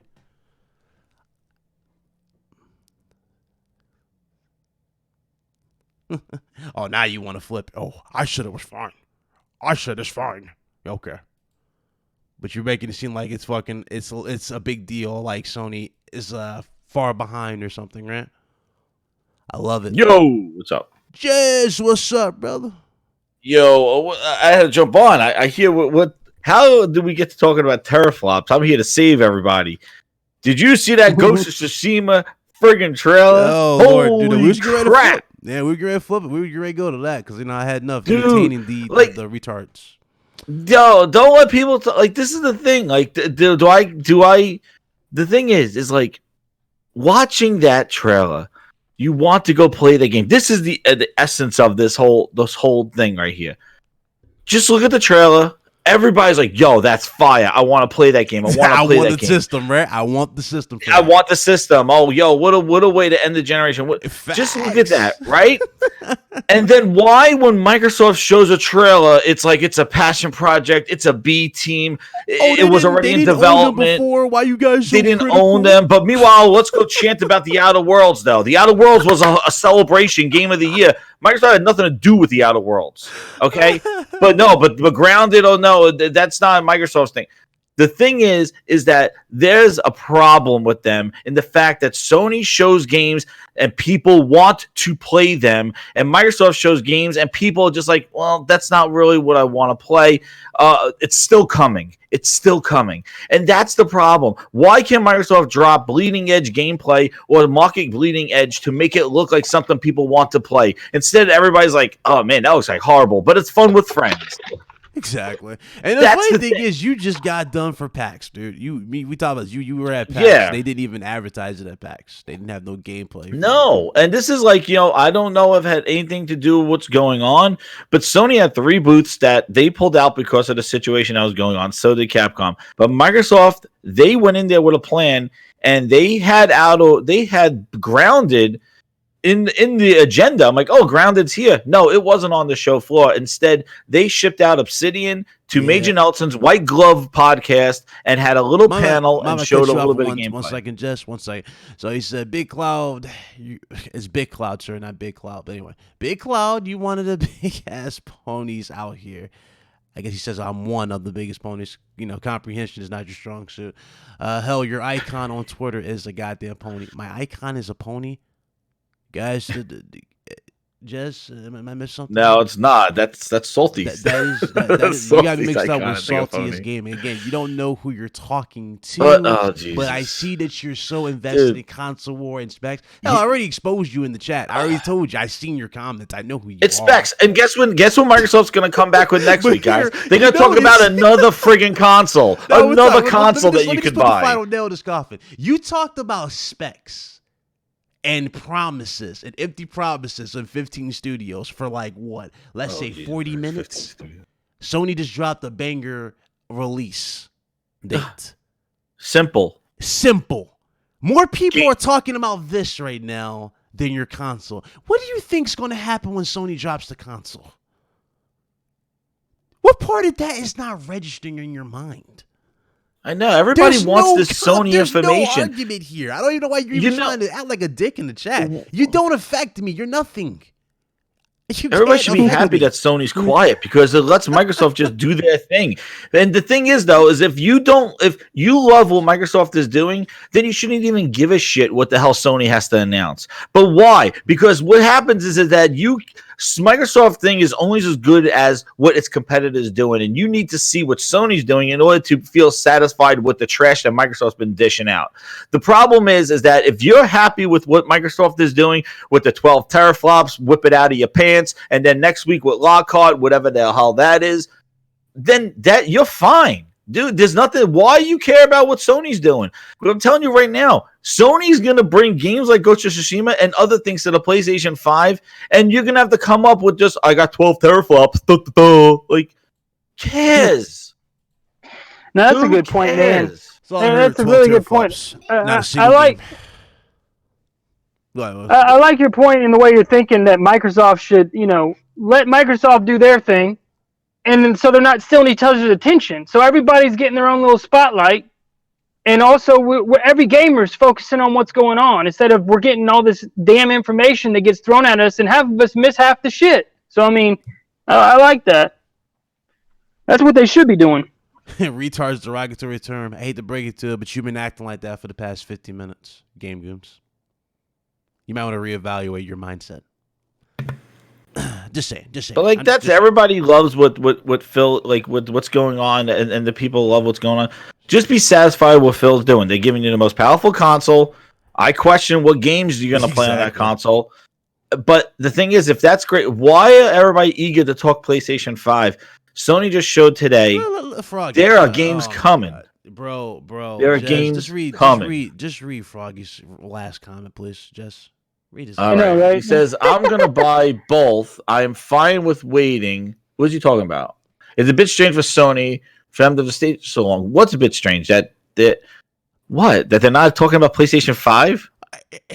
I swear to God, I'm in the Twilight. I don't know why everybody's up in the arms about it. Like Twilight Zone. Well, I don't. You know what? It's because Phil Spencer whipped out his dick first, and everybody's like, "Well, so where's Sony?" I'm in the Twilight Zone. I really am in the Twilight Zone. Like, yeah, because you wanted to. But this is the thing. This is what grinds me up. is that this is proof that you don't like what they're giving you, that you have to wait to see what the competition is doing. You have to wait and hope for next generation, for the Messiah to come. You need to wait. That's the problem. You don't like this stuff that's going on now, because if you did, you wouldn't care about the future. That will be accoutrements. Those will be appetizers. You would love what's going on right now. If you were hyped for Ori, if you care about fucking games, you would want, where's Halo? Nobody's talking about Halo, but we're talking teraflops. Your biggest game of the year is coming, and we haven't seen shit on it. We've seen them in a friggin' Apparently, we saw. We saw enough, right? Apparently, Yeah, we saw gameplay for Series X. And again, I tell people, dude, y'all need to chill. We saw nothing. How is it Twilight Zone? What have I been saying for the past over an hour? What have I been saying? What are we curious about? What to play? Yes, I'm curious. I think it's great, but the thing is that there's games coming out right now. Okay, and yeah, Sony's probably quiet. I'm thinking that Sony's talk about next generation was probably delayed because The Last of Us got delayed. That thing was we were supposed to be playing that right now in February, and I bet you there was some stuff probably for this month to come out regarding news. But if you have a system seller, a game that's going to move PlayStation 4s, why the hell will you jump the gun and start talking about your next generation console that people might go and pick up a PlayStation 4 to play Last of Us 2? Exactly. Why? And the thing about it too, like I said before, why would you talk about PlayStation 5 when you have a pandemic on your hands? Yeah. I said if Halo was coming out in the spring, I bet you Microsoft would have listened for the hour or so we've been here. How many times have I brought up the pandemic that's going around? You're not getting any info yet.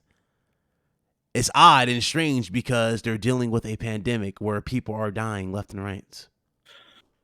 They're just holding on to what's left of the console space. That's why Phil had to jump the gun and start talking about next gen. Phil Spencer was talking about the Series X when he announced the X. Like that E3, when they announced the Xbox. Yeah. He even noted that. He was like, we're going to deliver our next well, we're still making... Yeah, our guys are still making the next generation of consoles to come. And he said the word consoles. Then the next year at E3, he said console. And everybody's like, well, wait a second. You said consoles and console. The thing is that he's leaving the carrots for all the little Xbox rabbits out there, because he knows the people who wear the fan shirt, come to Fan Fest, bleed green. He knows that he has to string those guys along to say, believe in me. I'm going to make you another console. Just stick with me, because he's just holding on to what's left. He talks about growing gaming, but he's doing nothing to grow the gaming except putting his games on phones that nobody wants to play on phones, their games on phones. Hey, let's put Verdox in here, because I remember I asked you this question when it came to Halo. Remember how we said, does Halo have a lot more pressure on it now going into Series S? Because, the way dudes are hyping it up. Let me ask Verdox this. When you look at Verdox, you there still? Verdox, you there? No, he probably minimized the screen. But I'll wait for him to hear me. But when I said about Halo Infinite, does it or does it not have a bunch of pressure on it now, especially when people are not getting the full package versus, when it comes to the last installments. Like they'll have a good single player with one but terrible multiplayer. Then they'll have a good multiplayer with another terrible single player. You know what I'm saying? There's a lot of pressure on this. Is it not? Oh, he dropped off. Oh, shit. Now, he dropped off. Yeah. 2-minute show. Oh, he dropped off. I agree. I'm a huge Halo fan, and this is like the last hope. Like, I'm just like, I hope they don't mess this up. I'm nervous that they call it Halo Infinite. After we just left that cliffhanger ending in Halo 5, I'm like, all right, let's just change the name of it and not be Halo 6. Go back to the roots of Master Chief. I don't know what they're going to do, but I'm kind of nervous, though. So. Yeah. Now it's a one-on-one. He booted him out. But that's why I'm a little nervous with that. That's why I want to see more of it. Yeah. What's up, Fonz? It got funny. The situation got funny. We were just chilling, and it got fun. Oh, okay, he's back. Hold on, man. Pull him in there. There we go. Sorry about that, man. Yeah, but I asked you. So I asked Jez this a while ago, or it was like 2 days ago on Ultra Preset, right? I think that's on Ultra Preset. Yeah. Would you say that Halo has more pressure on it going into Series X?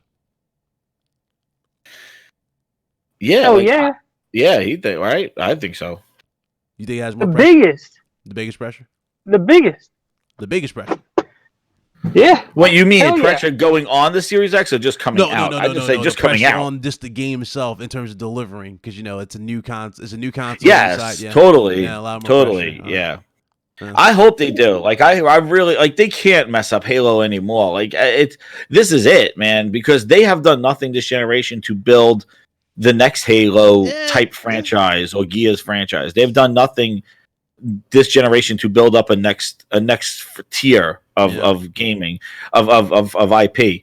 So they came out with new IP, but nothing to the level of what Gears and Halo did. That you say, hey, let's get a new one. They did nothing this generation to look forward to. And that's where we always comment how the PlayStation 5 is basically sold itself because, just look at the trailer for Ghost of Tsushima. That looks like a promising IP that's like, hey, Ghost of Tsushima 2, The Return. You look at that and say, that could be a sequel. You look at what they did with the Days Gone and things like that. They've built new IP that you might want a sequel to it. Spider-Man, but I know that's a different thing. It's a comic thing. That's more, and that's reported for 2021. Yeah. So but again, and it's also the IP is Spider-Man. But the thing is that Halo is it. Like they and you saw what happened with Gears 5. Gears 5 they tried new things with the campaign.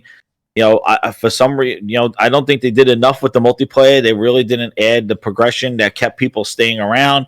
It dropped pretty quick. So to my surprise too, I'm like, oh, Gears on PC, wow. Nah, it didn't jive. It has 200 people playing it right now on Steam. I'm like, oof, that's a little rough. But the thing is Halo is it, and I really hope with the new engine, I hope we don't get excuses that certain things are not in the game because they're using a new engine. That EA Sports excuse. Oh, well, we're using the Ignite engine, so we didn't have real-time. We had the real-time physics in there, but we couldn't put this game mode in because we have a new engine. I really hope we don't get excuses like that since they're trying to launch a new engine and launch basically a reboot to Halo. And calling it Infinite, which is probably going to be some sort of service-based Destiny-style open game to inject content in over the years, like Sea of Thieves style. All those things don't sound good to me, so that's why I have caution going into Halo.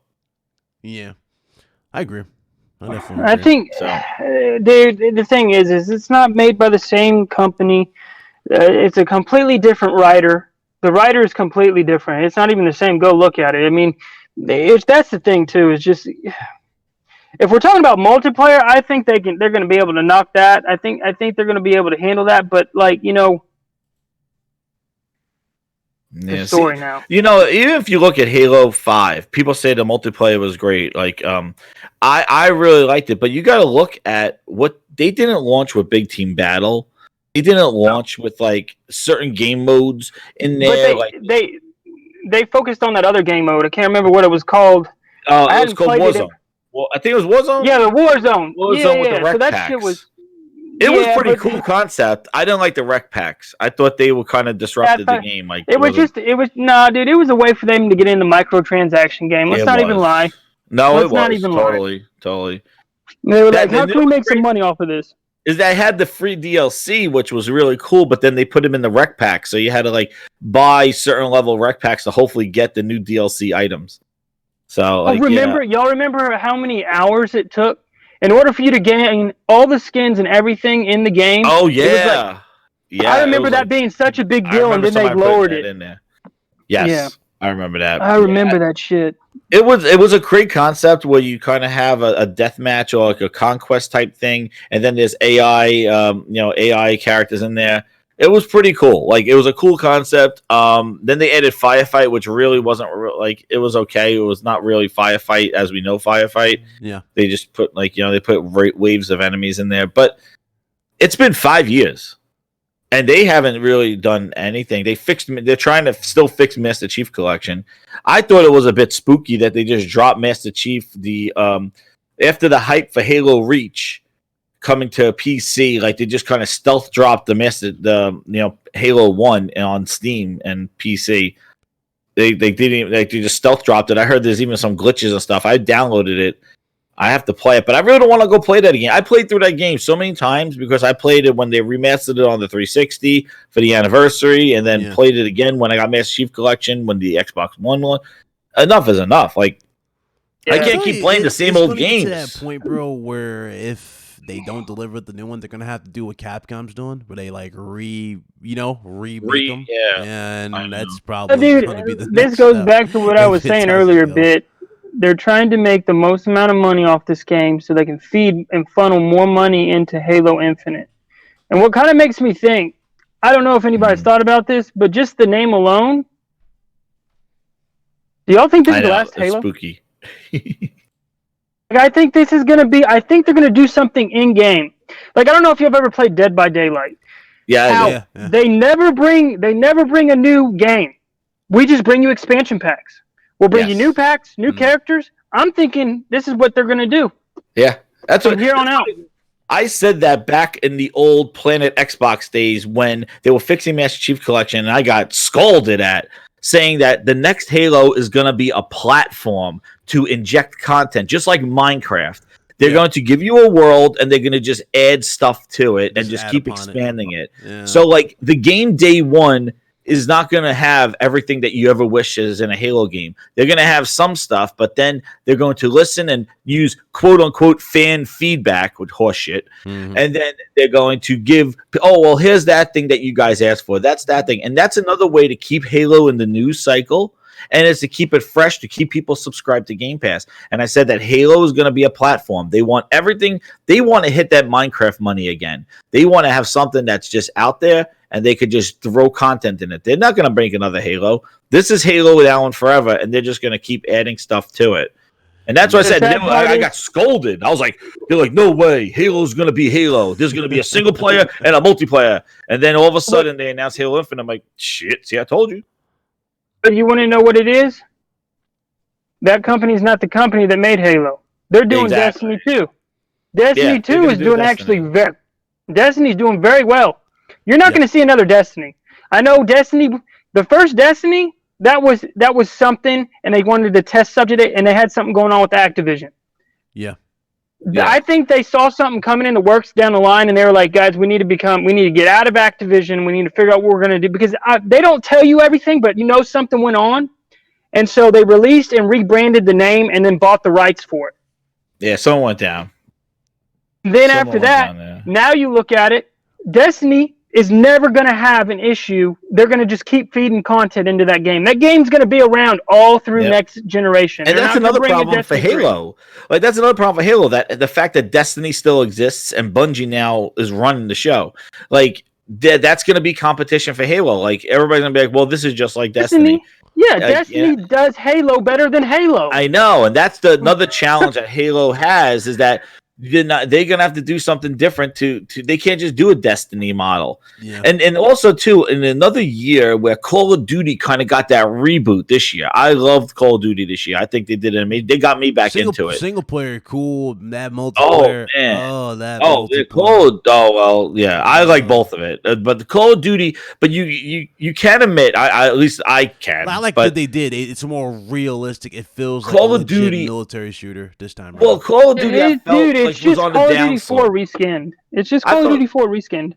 Well, what I'm saying is, like, Call of Duty was kind of like, it was with the jetpacks, they just couldn't get it, and people like stuck with it. But I feel like this kind of rebooted Call of Duty to the saying like, hey, now Call of Duty's back. Like, I feel like Call of Duty is like, back to where it should be going, like on the upswing. Like, they kind of rebooted it with the new engine and with the gameplay that. Next year's Call of Duty, they better do it that and even better. They better not go back to that other crap that we especially, went to. It's funny. It feels like at the start of this gen again, because remember at the start, we had Call of Duty Ghosts just.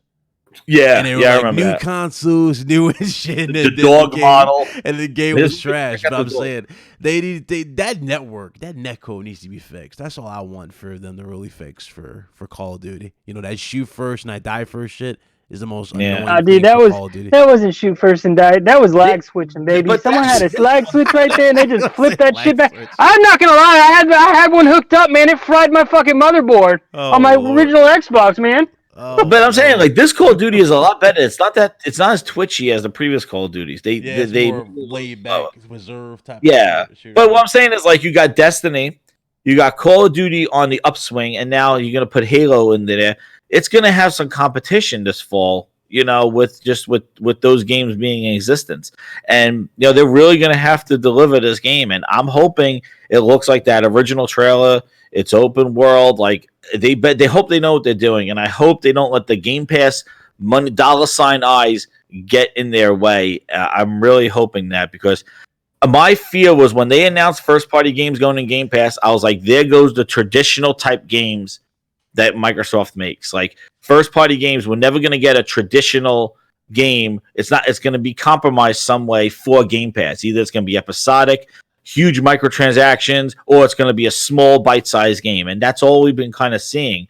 So, prove me wrong, Microsoft, that you could still make a game like Ghost of Tsushima, like God of War, the big tier kind of games that stand on their own, like Zelda, things like that. But I just don't see those games fitting into a $10 a month subscription. Yeah. Hey, Eddie, I'm going to get to your question after I get to this one. Question for panel. You're stuck on a desert island. You pick one console and 3 games to take with you. What are they? I'll get to you in a second. That one right there, we actually had it was like a crazy, long chat about it. It was on Ultra Preset podcast. It's about Predators, Jess. Yeah. So I'll let you get to this one first. Let's see. Desert Island, one console. 3 games. 3. And 1 console. Trying to think what I would do. Like, I was figuring if I don't have any online, do I have online? Because if it's just a single player game, because I would definitely choose open world games. Like I would do, I'll do like a Switch with Zelda and Mario and Pokemon, something like that, like just big games, or I'll do a PlayStation with probably GTA. GTA, God of War, and I'm just thinking games that will eat up time. I'll play. God of War, because God of War has so much content in it, so I would do that. I'll finish the Valkyries on the island, and then I will. And then I would say the third one would be probably. I don't know. Yeah, I don't know what other one I would pick. A third one, I didn't want to say the troops. Maybe. I don't know. Maybe shit. I have no fuck. I hate these questions. I don't know what I'll pick. Right, I'm trying to see what would eat up time, man. Dreams. I'll pick up Dreams if I could play all those games. I'll just have unlimited content in games. People just be making stuff for me. What's your verdict on that? Verdicts. All right, man. Well, we still think we say PC is a console, right? We'll just say that, right? That's probably the best thing. He's cheap. Yeah, PC definitely. So I can say get me off the fucking island. I can. But real. There's no mods or anything. These are games that have really gotten me started on gaming that I wish would, that I wish that I could have the nostalgia that they gave me when I think about them. It just gets me back to that childhood. I don't know if y'all have ever heard of a game called Nox. N-O-X. A game called Nox. Isn't that like the Samsung security? Is that Samsung security on No. Just Nox? look it up. Look it up. It's N-O-X. It was made by Westwood Online, the people who originally made Command and Conquer. Oh, I don't play those games. I played Command and Conquer when it was on PC, when on console. I played it once. EA was putting them. Yeah. EA bought them out and destroyed Command and Conquer. Anyway, yeah, they did. Just like they killed Visceral Games. Rest in peace, Dead Space. Oh my God, EA.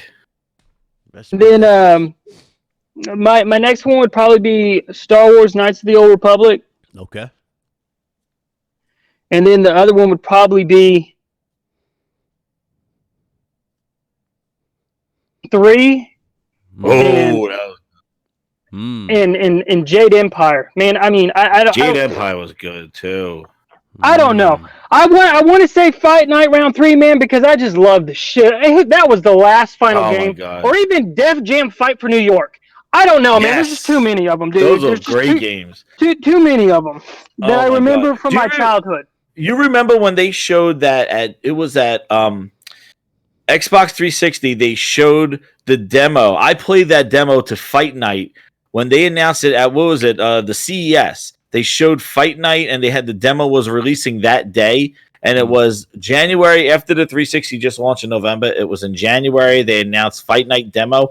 I played that Fight Night demo like, oh my God, like until March, until what is it? Friggin' Obsidian, not Obsidian's game. What is it? The open world game, my Bethesda. What the hell? Shit. Talking about, wait. What does it deal with? I play a lot of Bethesda games. Not Everwild, not Fallout. What's the other one? I forget now. I'm drawing a blank. What's not Fallout? What is the other one they make? What's the wizard one? The fuck. Elder Scrolls, yeah, Oblivion.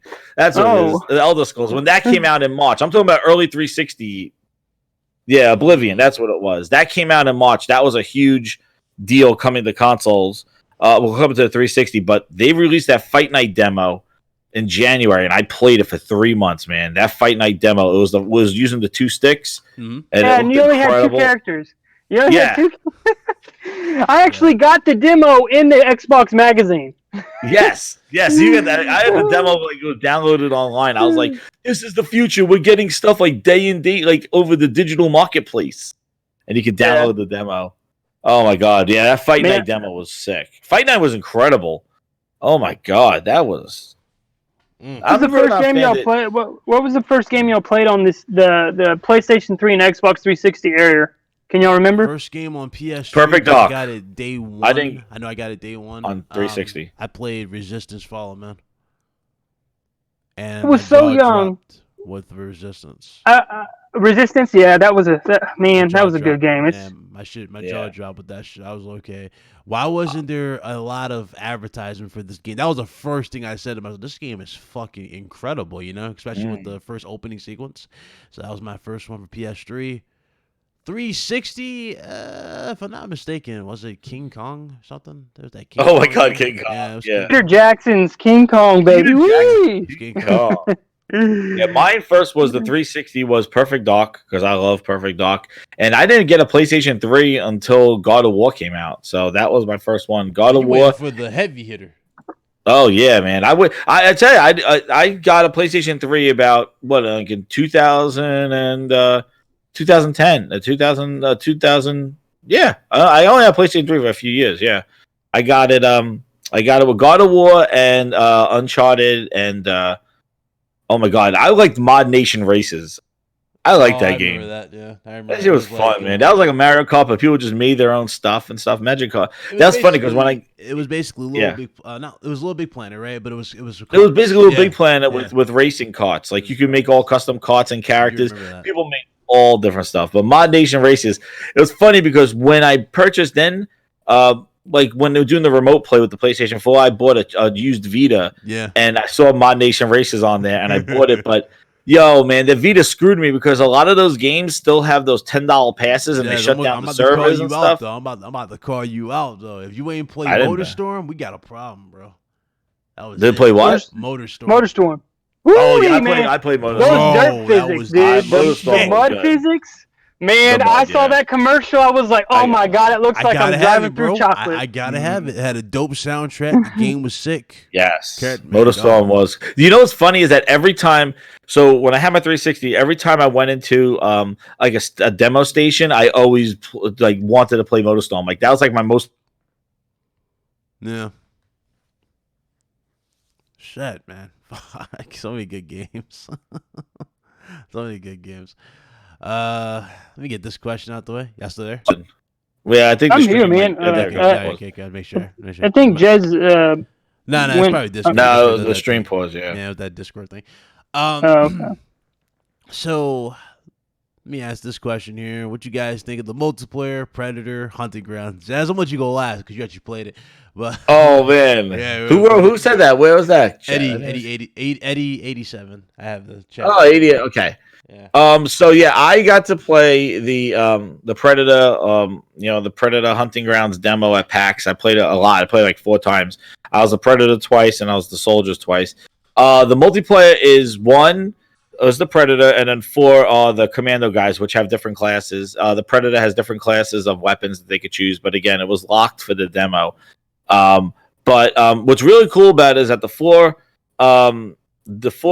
Commando personnel, they have loadouts, but they have certain missions to do on the map, and they choose where to spawn, and they actually have to do they have to either like shut down a server, upload a USB, and they go into bases where there's NPCs there of AI of like guerrilla warfighters, like they're there, and they have like a vision cone and things like that, so you could go in stealthily, and you would want to, because as the Predator, the first way you identify where everybody is really through sound. Like you don't have you have thermals, you have invisibility, but you hear the gunshots, and that's kind of where you know where to start going. And then once you're the Predator, man, you have a power grid to use your power of invisibility or thermal vision, and you basically have your shoulder cannon in the demo. I was shooting the shoulder cannon down. You try to split up the group, but they're trying to do their mission in the fort, almost looking like a Fallout type thing.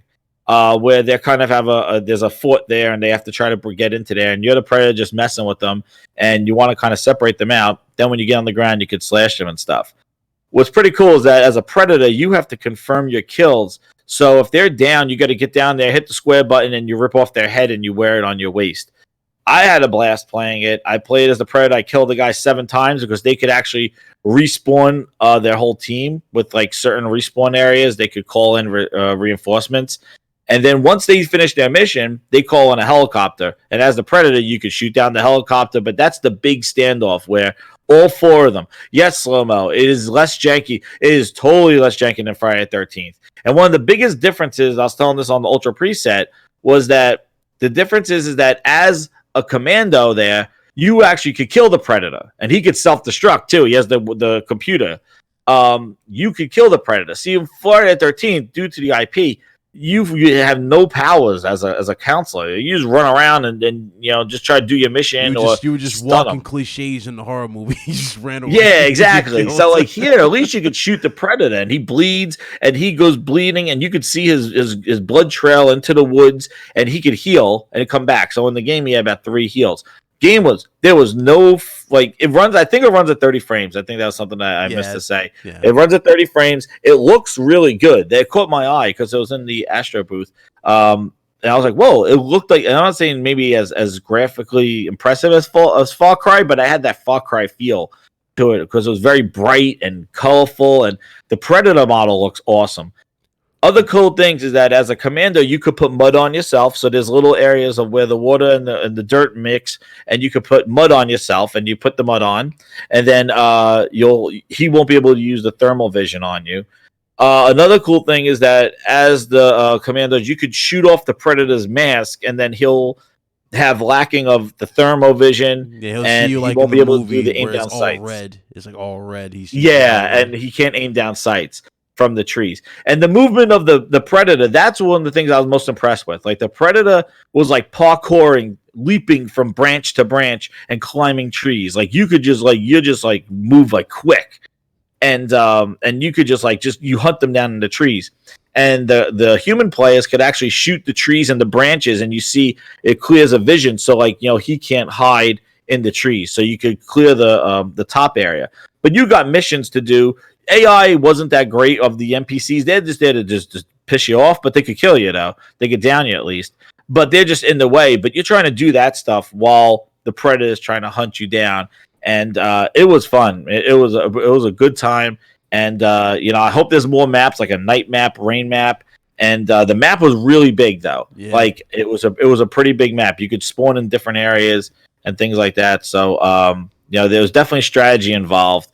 And you could tag the Predator too. Like if he's in the tree, you got one person tagging him. So if you catch him, then you can see where he is in the trees, and yeah, you could just hunt the predator. You know, It's actually a lot pretty better cool. from what Jez said. It's not like the one in Ghost Recon, or hell, not even the one in remember COD I never Ghost played the era? Ghost Yeah, Recon one. yeah, I it's didn't a even lot play better that. from what you described because it's not like that.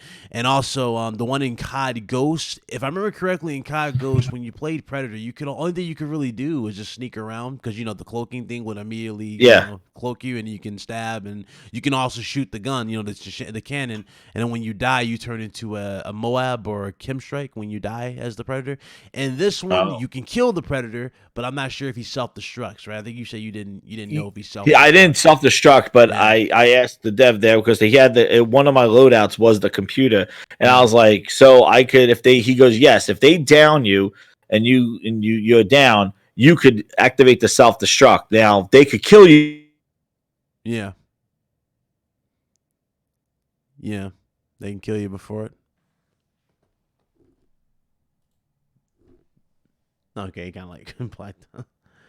Am I off? No, okay, now you're there. Okay. Yeah, like I think if he self-destructs, he basically ends the game. But like you got to finish him as the Predator. So I haven't had that done. But yeah, this is they're really taking the tropes, like them putting the mud on.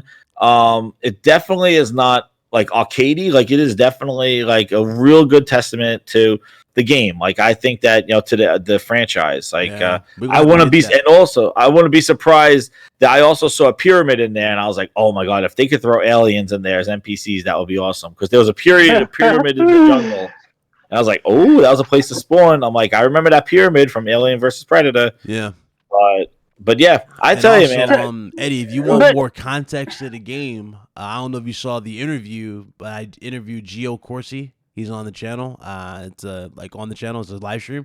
I did a one-on-one interview with Gio Corsi. He's actually one of the lead developers of that game at Ilphonic now. Now, before he worked at Ilphonic, he was a second-party global manager or managing director of Sony.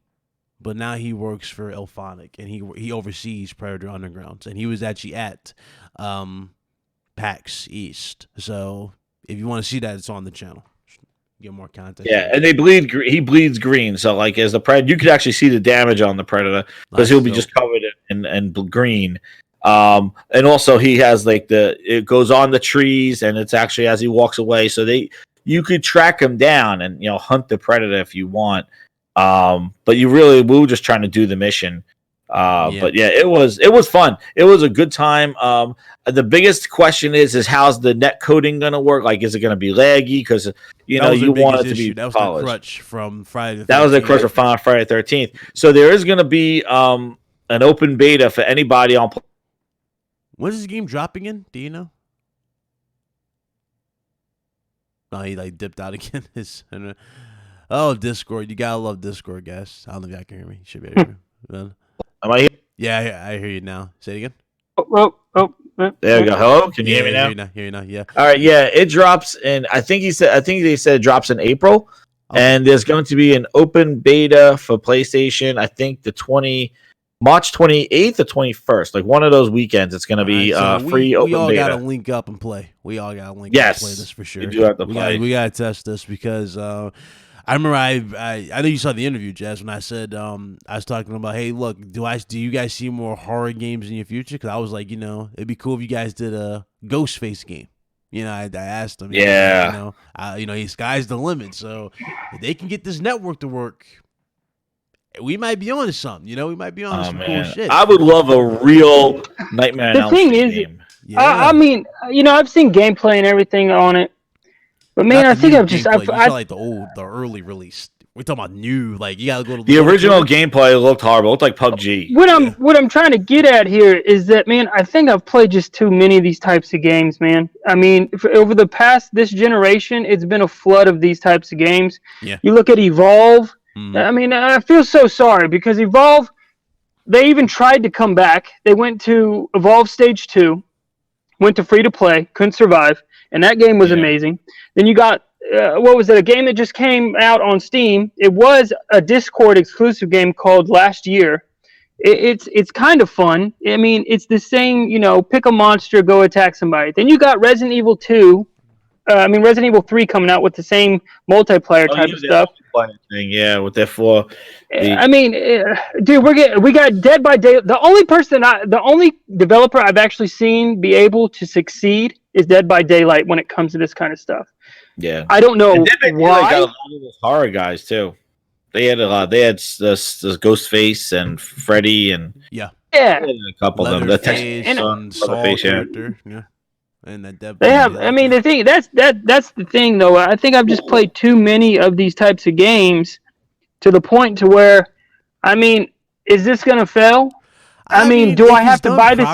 Do I have to buy this immediately to enjoy it because the population of it's gonna just die off? See, the thing is from playing it, I agree. We don't know. How this is gonna do the longevity of it. But with the one thing I dare to say from playing it, the difference that I feel, especially with this compared to Evolve, is Evolve first off was done with it was a $60 game, it was a lot of lacking of content, but the whole purpose was the 4 people. It was 1 versus 4. This one wasn't a lack of content. It was the microtransactions that killed it. Yeah, because they only gave you 2 monsters and 2 people, and then they try to start paying you for more people and more monsters. And anyway, that Evolve was, and then it was started off as a shoutcast, and it was sort of they were going to be competitive gaming. Oh, they dropped that one. 2K didn't know what the hell they were doing. It was a good looking game though. It was a cool concept. Yeah. But this it was a lot of fun. I played it a lot on PC, too much. It was good. It was a good game. This one, I do feel the difference in this one is that, first off, you got a known IP, with the Predator. And it doesn't stray from what I played. It plays exactly like how the Predator, a movie, would be. Those guys are going in there with a mission. You have a briefing. You got to go in there and do stuff. So I'm not trying to fight the Predator. I'm not trying to shit on your show. I think it was different. But then you look at Friday the 13th, they had an iconic character who's been around since the 70s, man. I'm just saying, come on, man. Shit. But that game, Friday the 13th, did have legs on it. People played that. Yeah. People still play it on console, but it is dead. It is dead. It's not as popular we thought it was going to be when it first was shown now. And that thing is, again, that's because of the multiplayer. It had crappy multiplayer. What I think what happens is, though, if they were to nail, like I said before with the Predator, and they actually learn from Friday the 13th and actually go about it the right way, I'm telling you, they can make some crazy shit because you can get some survival horror multiplayer like Michael and Myers type games being made from them and shit like that, Some cool shit like that. I'm not saying that Predator is going to be the next Fortnite or next Halo type game. This game is going to be whatever it is. I'm just saying it was a fun, cool concept that if you like the Predator or you like those kind of games, it's definitely something that caught me by surprise. Because at first I was like, oh, it looked a little rough. And then when I played it, and then I heard you could do the mud and there was more tactics to it rather than just 4 guys running around a jungle saying, go get Predator. And that's not what they're doing. You're doing missions. Now, if those missions are the same missions in the same locations and people can memorize the maps and there's no variation, definitely, and even map variation or even Predator loadouts. But it seems like that each of the loadouts have some sort of there's depth to them. The shotgun guy can knock off the Predator's mask. The sniper guy could tag the Predator and shoot him in the trees. The assault commando people, depending on their loadout, they're there to do the ground work and do all the mission stuff. Clean up, do the clean up. And then the Predator has different loadouts as well. The shoulder cannon. I don't know what the rest of it is, but there was a kind of a loadout there. It's probably going depending on because you said there was different Predators you can choose from. Well, there was only one, but I think they're gonna have a hunt. I know there was a female skin, but I don't know. There was a specific loadout. Yeah. You might have the spear as your melee weapon because I know one. Maybe it's the my melee was the my melee was the blades. Yes, Wolverine things. But for Guapzilla said Friday 13 died because of the copyright owners killed it. Yeah, they did. There was a lot of stuff going on with Friday 13th. I think the atmosphere was really cool. The concept, it gave you that sense of tension and stuff like that. But again, Jason Voorhees is kind of boring because you can't do anything to him. And you really can't. Plus, he power walks 90% of the game. Yeah, they tried adding abilities to him. The Predator's a hunter, so he has all crazy. They could even add weapons that are not even in the movies. Like who knows, like a shock they speeder. Do crazy though. They could do Nightmare on Elm Street. That would be the proper one. I love Nightmare on Elm Street. But the other thing too is like they didn't the one thing that was a little I was a little upset about is like they don't have any of the kind of likeness of Arnold or Apollo Creed or Carl Weathers or anything like that. Yeah, they're just kind of just like regular commando guys. But who knows? They'll be added in time. I think it'll be incredible. Oh my god, they had Arnold. Yeah, they'll probably sign on if come get me. It does well, right here. To have like a voiceover for. That's all I was doing, yelling when I put the mud on me. I'm like, I'm right here. Come get me. Oh. And then all the other people in the chat, they're like, "What the hell's going on?" They were just laughing. They were just doing all Arnold voices, like with like. I want that damn as an option to have dialogue. Like if you're the last one standing, you just go, "Kill me! I'm here! Kill me!" To the chopper. Oh, I yelled, "Get to the chopper!" When the chopper getting out, I was like, "Get to the chopper!" Oh. It's all like that's actually after playing that game, I went back to watch Predator again. So if that doesn't tell you, like it's interesting. I wanted to see the original Predator again. Source material make you watch the source exactly. Material. Okay, that's good. Yeah, because Predator 2 was trash. Alien Isolation did for me. I went back and watched Alien again after beating Alien Isolation, and it kind of rekindled that love for it. So again, I think a good game with a movie can definitely do wonders for the license in general. And I think hopefully and Predator looks good. The model's pretty cool. And the little things, like you could wear, like when you kill the people, you wear their skull. So the skull flapping on your waist as you going around killing them. Like it was pretty cool. And if you go jump onto my channel, Jez7780 grinds my gears, you'll see I have the gameplay of what what was there on my YouTube. I uploaded it and I have the picture of I had to stop in the middle. I was like, oh my god, you wear his skull, and I took a picture and I have that on there. But it was a fun game. Again, this is not like damn it, like saying, oh, this is gonna be game of the year or anything. Just it's a great game. If it's $30, it's fun. Hey, add that to the list of Neo 2, Last of Us 2, Ghost of Tsushima. Just add it. You know what I mean? Iron Man VR. That's what I mean. We're not putting this game on a pedestal and being like, this is it, next gen. That's the difference. Yeah. This game falls excellent. Nice little spot. I can't wait. I love all these games now. If it fails, whatever. It fails. Plug in The Last of Us. Yeah, that's not what I was trying to get at. I was just saying, no, that's not about you. I'm just saying, like, it's not. I'm not saying. I don't want people to think that, like, this game is gonna be the game of the anything like that. Like, it is what it is. It was fun. I liked it. I like the Predator run around and just slashing people. Yeah, they got to balance the Predator though. That's another criticism because he was out there slashing people and everybody was shooting at him and he still didn't die. So I don't know if they just jacked up the Predator for the thing. Globzilla says Predator 2 is a classic. You kidding me? Danny Glover was a badass. Predator 2 is rubbing coke in the bullet wounds. Yes. Predator. You can heal, and he does that battle cry when he heals. Yes. So that was pretty cool. So that's another cool thing too. Yeah, as I was saying too, like he had 3 heals as the Predator, and you have to retreat and heal yourself, and you got to inject yourself, and then when he heals fully, he does like a growl.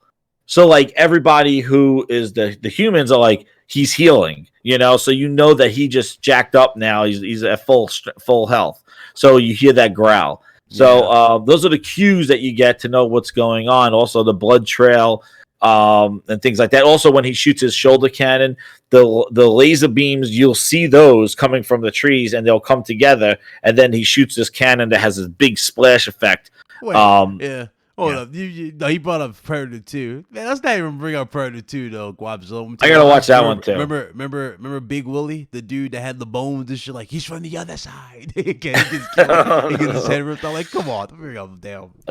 Predator 2. It was ridiculous. That was weird. Then they all came down at the end to take him away, and they like shook hands. Like, what the hell is this? Like, remember that? Like, they came down and like took him away or something like that. Like, they made friends. They found the spaceship. He just wanted to go home or something. I don't know what the hell. That dude. The Predator one, man, with Arnold. yo. Yeah, I'm No. telling you, they can have so much fun and do much shit. I guarantee you Arnold would be down for it, especially since he allowed his likeness to be used. He for put Mortal himself in Kombat. Terminator like crazy. Yeah, like I mean, why not? He allowed Come himself on. to be used as Terminator for Mortal Kombat. I mean, him playing Yeah. Predator, I think it'd be cool for him. Yeah, and I want a night map in the rain. Like, I think they're gonna be definitely, or even if that map, because all we've seen right now in Predator is just like daytime in the jungle. Hopefully they have like a night or in the rain. Oh, or it'd be crazy. Maybe they even, night. Yeah. maybe they have a city map. I don't know for Predator 2. I don't know, but I asked. He did say the possibilities are endless. Going back. Yeah, I asked the dev, and he said I could talk about what the pre-alpha is, and the pre-alpha was pretty. It was pretty polished. There wasn't like any janker in it. The hit detection was on. I don't think there was no recoil to the guns, but I don't know if that was anything. But yeah, hey, it was so caught me by surprise. I played it a lot. Yeah, I thought it was fun. Yeah, and everybody, other people playing it too, thought it was fun. Like, I watched other people's reactions, like, because I was in line for like a friggin' 45 minutes, because the games took forever. Because like you had like it was like a 15-minute game demo because you play a whole round. Yeah. Yeah, so like, everybody was pretty hyped up. Like after playing it, like everybody was like, when they kill the Predator, everybody was like, yeah, we got him, and the Predator killed them. They're like, you got me. It was pretty fun. Yeah, I thought it was cool. But yeah, I'm hyped for it. I'm definitely gonna get it now. And my cousin and his brother-in-law are gonna get it too. Like after playing it, they put Danny Glover in the game. No, yeah, I agree, man. Recommend it. And hey, play the free thing in the end of the month. Oh, we all gonna link up and play this. I gotta see how it is to really pass the judgment on. I'm gonna hit up Gio personally too when we play it. So I'm like, dude, Gio, let's go, man. I'm ready to play it. So that's the cool part. So, but I enjoyed it, man. This is cool. Shout out to everybody in the chat. I guess we're pretty much done here, right? We're pretty much let's go ahead and wrap it up. We good, man. Did you talk about Ghost of Tsushima, the game, the trailer? The trailer. I was gonna drop a video for it, but y'all want to add some more up to it before we leave? I mean, no, I'd say it looks absolutely incredible, and the story is a cool vengeance story, which he breaks the code of being a samurai. This is freaking cool, man. This is like The Last Samurai. We just need Tom Cruise in it. Yeah. It looks good. Cool story. It looks dope. Cool story. It looks dope, man. It looks pretty intense. But yeah. Just like that. Oh, that's the thing. Like you got May, you got April is Final Fantasy 7, June is Last of Us 2, May is Last of Us 2, and June is friggin' Ghosts. Yeah. Damn. It's like who needs E3? It's like not even that. It's like, how do you balance a new launch of a console when you got these bangers in between? You see what I'm saying? It's like, how do you balance that? It's just crazy. But this has got to be the most lit year to launch a console, period. It's got to be the most lit year. Yeah, because the console launch is just going to... For somebody who's looking forward to just looking forward to these games, the console is sort of like, hey, that's the bonus we get at the tail end of the year. We got all this stuff coming. Like, we just sat through January of trash of nothing, February of nothing. February Dreams was cool, but I've been playing Dreams for over a year, and I really like Dreams. But like, that game, and then it's like, we're sitting here now. March finally, games are coming, and all these games, and again, Ghosts and Last of Us 2 even Final Fantasy are potential sellers of your console. You could move even more units with those games. Why would you be hyping up a more powerful machine that says, oh, like, I was gonna buy PlayStation 4 to play Last of Us 2, but you know what? I'm just gonna wait. I'm gonna wait. No, they just trash on the power of the PlayStation 4 because they told me this PlayStation 5 is 2 times more powerful. Like, I gotta save my money. Why am I gonna drop a 400 spot or 300 spot now? And that's the thing. Like, why would you undersell your console? Usually, what devs what they do is they delay all their stuff in the beginning of the year to come out near the end of the year when their console is gonna launch. That's kind of like what a lot of them do. And, to have this like amazing games coming out early on in the year or mid-year, and then to have a console launch, like, psh. And also too, man, I'm telling you, having Ghost come out in June makes me think that they're going to go big. 12 teraflops deep from July to the release of that console, that people asking for news where the PlayStation 5 is, they're going to be saying, please stop talking about it. Yeah, in July. Let me stop, please. I'm done, please. Yeah, and also too, one last thing. Oh, sorry to talk, but I was so hyped from the trailer, man. One last thing. The thing is like This is just from what we knew over the last 2 years. We still don't know what. And you want to talk about 15 studios? We still don't know what Gorilla's doing. With whatever Horizon Zero Dawn 2. Like, we don't know.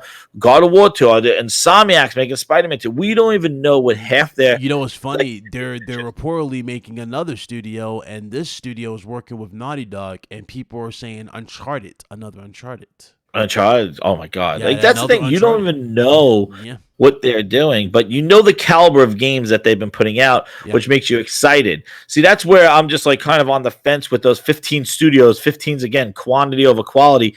What is the scope of those games that those studios are going to make? Hellblade was really good, but Hellblade is the next Hellblade 2 going to be bigger, more robust, like a $60 like their God of War?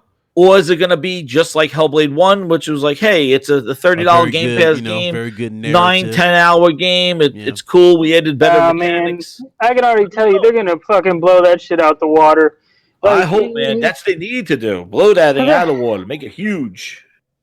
Yeah. Hellblade was great. I don't care what anybody says. That game, that developer needs to be able to release on all consoles. You know how you can't do the gamers wrong. You can't release the prior game on all consoles and PC, and then have the next one not. That's you're right, man. You're right. Look what happened with Mass Effect. Like, Mass Effect 1 came out on the Xbox, and Mass Effect 2 kind of people just went and said, hey, Mass Effect on Xbox. It was hard to sell Mass Effect 2 on a PlayStation because everybody associated it with Xbox because it launched there first. That happens a bunch of times. That does happen. Like, what was another game? The Titanfall. Titanfall 2 didn't. Well, EA killed Titanfall 2 by putting it near Battlefield, but Titanfall 2 couldn't get legs because it was associated with Xbox. So, like, Titanfall 2 most likely went to Xbox. It's hard to do that. It was overhyped too because it didn't have the content. And the crazy thing about Titanfall 1, the marketing for it was genius. I love the marketing for that game. Dude, I thought that was gonna be their next. Like, when I said about them not building a tier of Halo, they got it. That's Megasoul been sick. And that could have been it. They tried to market it like it was a new Mechasult from the original Xbox. Man. And their marketing I thought that was it. Though. Dude getting picked up and then put in the machine and shot. This looks so sick, like seamless looking. And it's like, okay, we get to it. It's like, That's what drives me crazy for all these folks that just are like looking at these games now and making excuses of the B team and stuff. Just remember when the Xbox One launched, how you felt when they showed Titanfall. Microsoft has done this. They know what we want. They're just not giving it to us anymore. Yeah. That's the problem that I have with it. Like, everybody just flipped the script, and it's like, guys, I'm still here. Let's be honest. I think they don't have the talent. They don't have the guys that made Microsoft from. Phil was there. He knows what's going on. From Morrowind. They don't have people like that. That's what made the original Xbox was Morrowind. Yeah, Morrowind was big. But also them going out and getting deals, getting market. Like, Phil Spencer bought Tomb Raider for a year. The same dude that says games for everyone. Like, they have done these strategies before. They're just now with Satya at the helm.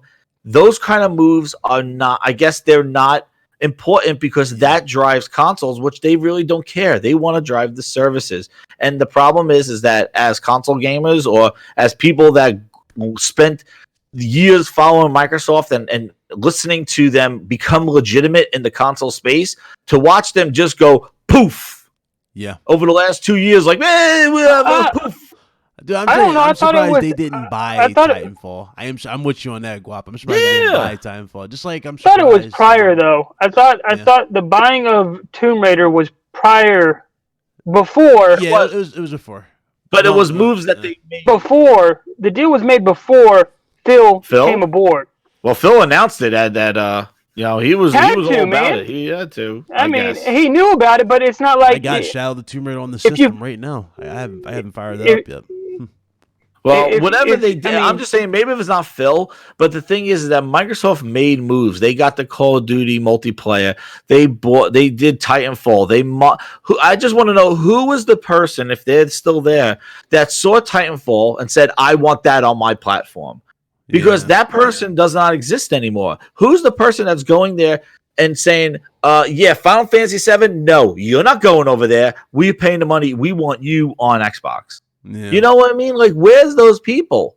Instead, he's like, oh, I went to Korea. I met Smilegate. You know them. I'm like, who the hell is Smilegate? They made some free-to-play Korean shooting game. I'm like, okay, yeah. Yay. Like, where's that dude that handpicked saying, my Xbox fans would love this game? Boom. Remember the hype when they had Final Fantasy 15 announced to come to Xbox for the first time ever as like their, one more announcement thing?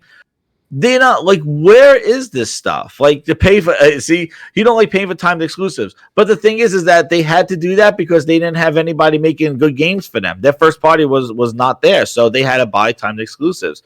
But the thing is that they handpicked certain things to say, hey, we think, like, in addition to dropping Halo and Gears to 360, they actually went out there and marketed their console to bring content to their console owners. You know? Yeah, I agree. Time exclusives is trash, and like if it's like a 2-month thing or 3-month thing and stuff like that. But if it's Final like Fantasy 7 months. But if it's like but it's business, man. Yeah, it's business. Even a year exclusivity, I don't think. You know what I'm saying? Like it's business, not worth the money. It's not worth the money. I never look at it as worth the money. Like that's why I cringe at Tomb Raider. They go, "Oh, it's exclusive." It's like, guy, we'll be playing that next year. It's no big deal, and we'll get all the DLC that you're hyping up. Bundle. Yeah. It's like I don't get it. Still, it's like, but as the gamer, you would think, why not do that? Just stop doing that and take that money and throw it into more studios or that's the other thing. Yeah. I guess that's what they decided to do. It's a waste. It's a waste of money because what does it matter? Like, I think I'm those a gamer. Call of Duty map packs do something. Yeah. I'm gonna be honest. I've been gaming for a long time, dude, and I have more than 500 games on my Steam account that I have not touched yet because they're in my backlog. Yeah, Peter Moore's GTA 4 tattoo. Like even that with GTA 4, like they made exclusive episodic content just for GTA 4. Like even that, they paid a lot of money for that stuff. Yeah, but like it's just that they made moves to show that to do because that's the next step. Like what they're doing right now is just pacifying whatever they have with the console. They're not trying to do anything where they're trying to bring anybody from any competing consoles over to their platform. That strategy has been null and void, I think, for the last 2 years. So that's probably why they've stopped doing that. They're not trying to bring anybody from PlayStation to Xbox. They're just like, stay where you are. We'll probably bring our stuff to you first. But it's just the thing is as long as you're releasing a console, a competition to somebody, you have to acknowledge that competition and do stuff. You can't just let it out there as an option. Nobody's gonna buy it if you just let it out there to die. Yeah, and devs are not gonna make it. What I think what every Sony and Microsoft, I think they're getting to the point where like, look, we both want to be in your living room.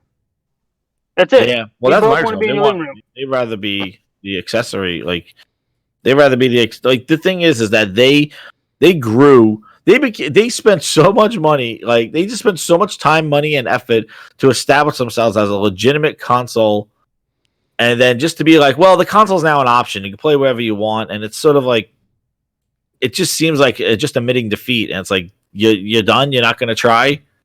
You're just gonna put your games everywhere. Like even people go like, oh well, more people to play our games is so like. How did that help Crackdown 3? Did it help Gears 5? Did they have legs because they were on a trillion PCs? Yeah. Did it do anything to the install base? Did it make it stay for months? Did we get amazing content because these games were on multiple platforms with PC and Xbox day one? Remember the sales pitch? Oh, want more people to play, so like you're not looking for a game and stuff. Did it really work? Like I don't like Gears 5 dropped faster than if it was just on a console. Like I don't know if it's due to Game Pass, but you got it. The thing is, again, and let's I be saw honest, some people it's Game Pass because and that's another story. That's another conversation. That's another. I'm an Xbox fan like big time, and I'm gonna sit here and say, dude, what the fuck are you doing? Well, just stop. Just stop. When you're giving me 100 games for $1, what the fuck is wrong with you? I mean, for $1. That was going by. If you look at the player counts, the whole point of putting Gears on PC was to grow, to have more people to play the game. There's 275 people if you look at Steam right now. Like that. The thing is, that's on 1 trillion PCs right now with Steam. Yeah. Xbox is going up against Valve when it comes, and they also got to pay Valve to put their game on Steam. Because Valve has Counter-Strike. I have played over 700. I've wasted 756 hours of my life in that game. Wow. I've probably blown over $100 of skins in that game. I literally had to wake up and say, "Dude, I need to stop. What the fuck happened?" I was even back when I was, dude. Like the original Counter-Strike, dude. Me and my buddies, we would get teams together and we would go to tournament zones for money. Jeez, I mean, when Global Offense dropped, it was a whole new level of Counter-Strike. That game, I'm telling you, it never drops below 100K players because of the amount. It's better than Call of Duty. Yeah. It's better than Gears of War. It's better than Halo. You're just never gonna match the quality of the gunplay in that game. You're just not. What's crazy is all these other games have aim down sight. But Counter-Strike over here, you aim from the hip. You just get a crosshair. That's it. All right, so the all-time peak for Gears 5 on Steam was 9,878 people. 13 minutes ago, there were 211 people playing Gears 5. That's it. It was like September was not 10,000 people, and it dropped. Like look up Counter-Strike real quick. Look up Counter-Strike. Counter-Strike, I'm sure is like insane. Yeah, it should be on Steam charts. It should be right there on the front page. Well, I'll just search for Gears. Yeah, Counter-Strike Global or just the original Counter-Strike? Yeah, look at the Counter-Strike Global. Oh, all right. Yeah. Oh, Jesus. Yeah, Counter-Strike Global current plays is 611,000. It's actually up. You ain't touching that. You ain't touching that. No. There's too much of a community that is behind. I don't think that Gears was intended to beat Counter-Strike or anything like that. But the point is that Microsoft sold this idea of that the console was not enough and more people need to play this game, and we would get benefits from, a bigger install base of people because we're putting this game where people couldn't play before. And it just shows that there were people on PC that really didn't care about Gears 5. Like, that whole notion really didn't pan out. Like, Gears did not have extra legs. Like, if you're looking at the charts, it says September was 9,800, October was 2,000. It dropped over 72%. Then it went to 1,700, then 1,600, then 900, then 6, then 4, and now a 2. So, like, it just shows that, just because you put your game on a large install base, like 1 billion phones, 6 billion devices, you put your game on phones, you gotta know your audience. You gotta make games that people desire to play. If I look at this right now, I say, Gears 6 is going right back on the Xbox Series X. Screw Steam. Yeah. If I look at this, I'm like, no, we're not putting our shit on Steam. It's not worth it. But the thing is they need to take away the Xbox Game Pass. I'm telling you, that's getting out of hand. Like, literally, as an Xbox gamer, I'm saying, guys, you are not giving these developers. These developers could be making so much more. I'm doing it for the developers. That's what I'm saying. Again for the people in the back, though, because a lot of people might go, "He's a pony." I'm telling you right now, Verdox is an Xbox too. I agree, man. The Game Pass. I love Game Pass. But not what it does to that first party, everything. I don't like that whole inclusive bullshit. Don't understand. And I'm thinking of the big picture. Yeah, these companies could be so much more richer if there was no Game Pass. Yeah. They are losing money. They are probably, I wouldn't be surprised if they're letting people go. I mean, you got to think, dude, it's just $1 for all the Microsoft exclusives. I feel sorry for those developers. I mean... Yeah. And not only that, man, they got to make it on multiple platforms. They got to make it on Xbox and on PC and on Steam. Like, they got to, so that UWP is dead. So, like, you can't make the game once and port it over with UWP. They got to make it. So these devs now are taking their games and they got to make a PC version, a port over an Xbox version. So they're basically doing multi-platform development. And if you don't believe that is multi-platform, because I hear people go, "Oh, it's the same thing."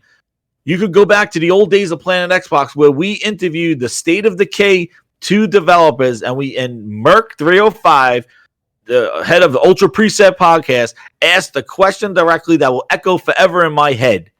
He said, you guys are making a game for PC and console.